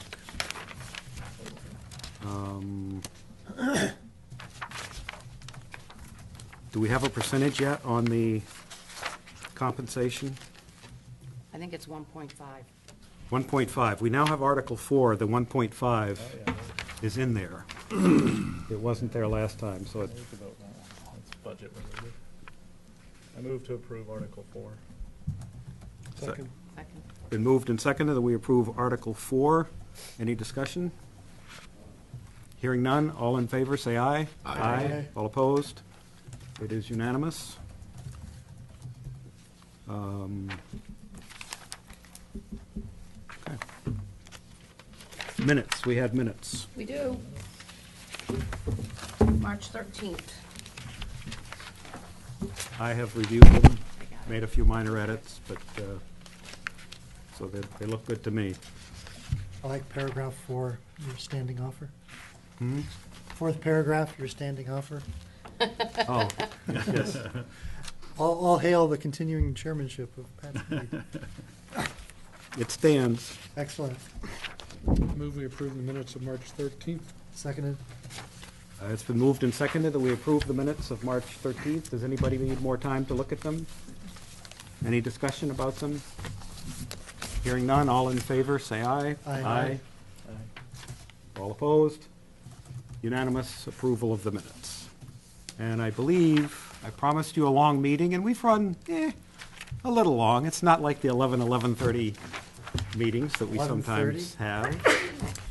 But it counts as a good long meeting. I think we got a lot done. So, see you all next week. I move that we adjourn. Place. Second. Have a motion to adjourn. It has been seconded. All in, any discussion? Hearing none, all in favor, say aye. Aye. All opposed? I think that was unanimous. Right. All right, thank you all. Thank you.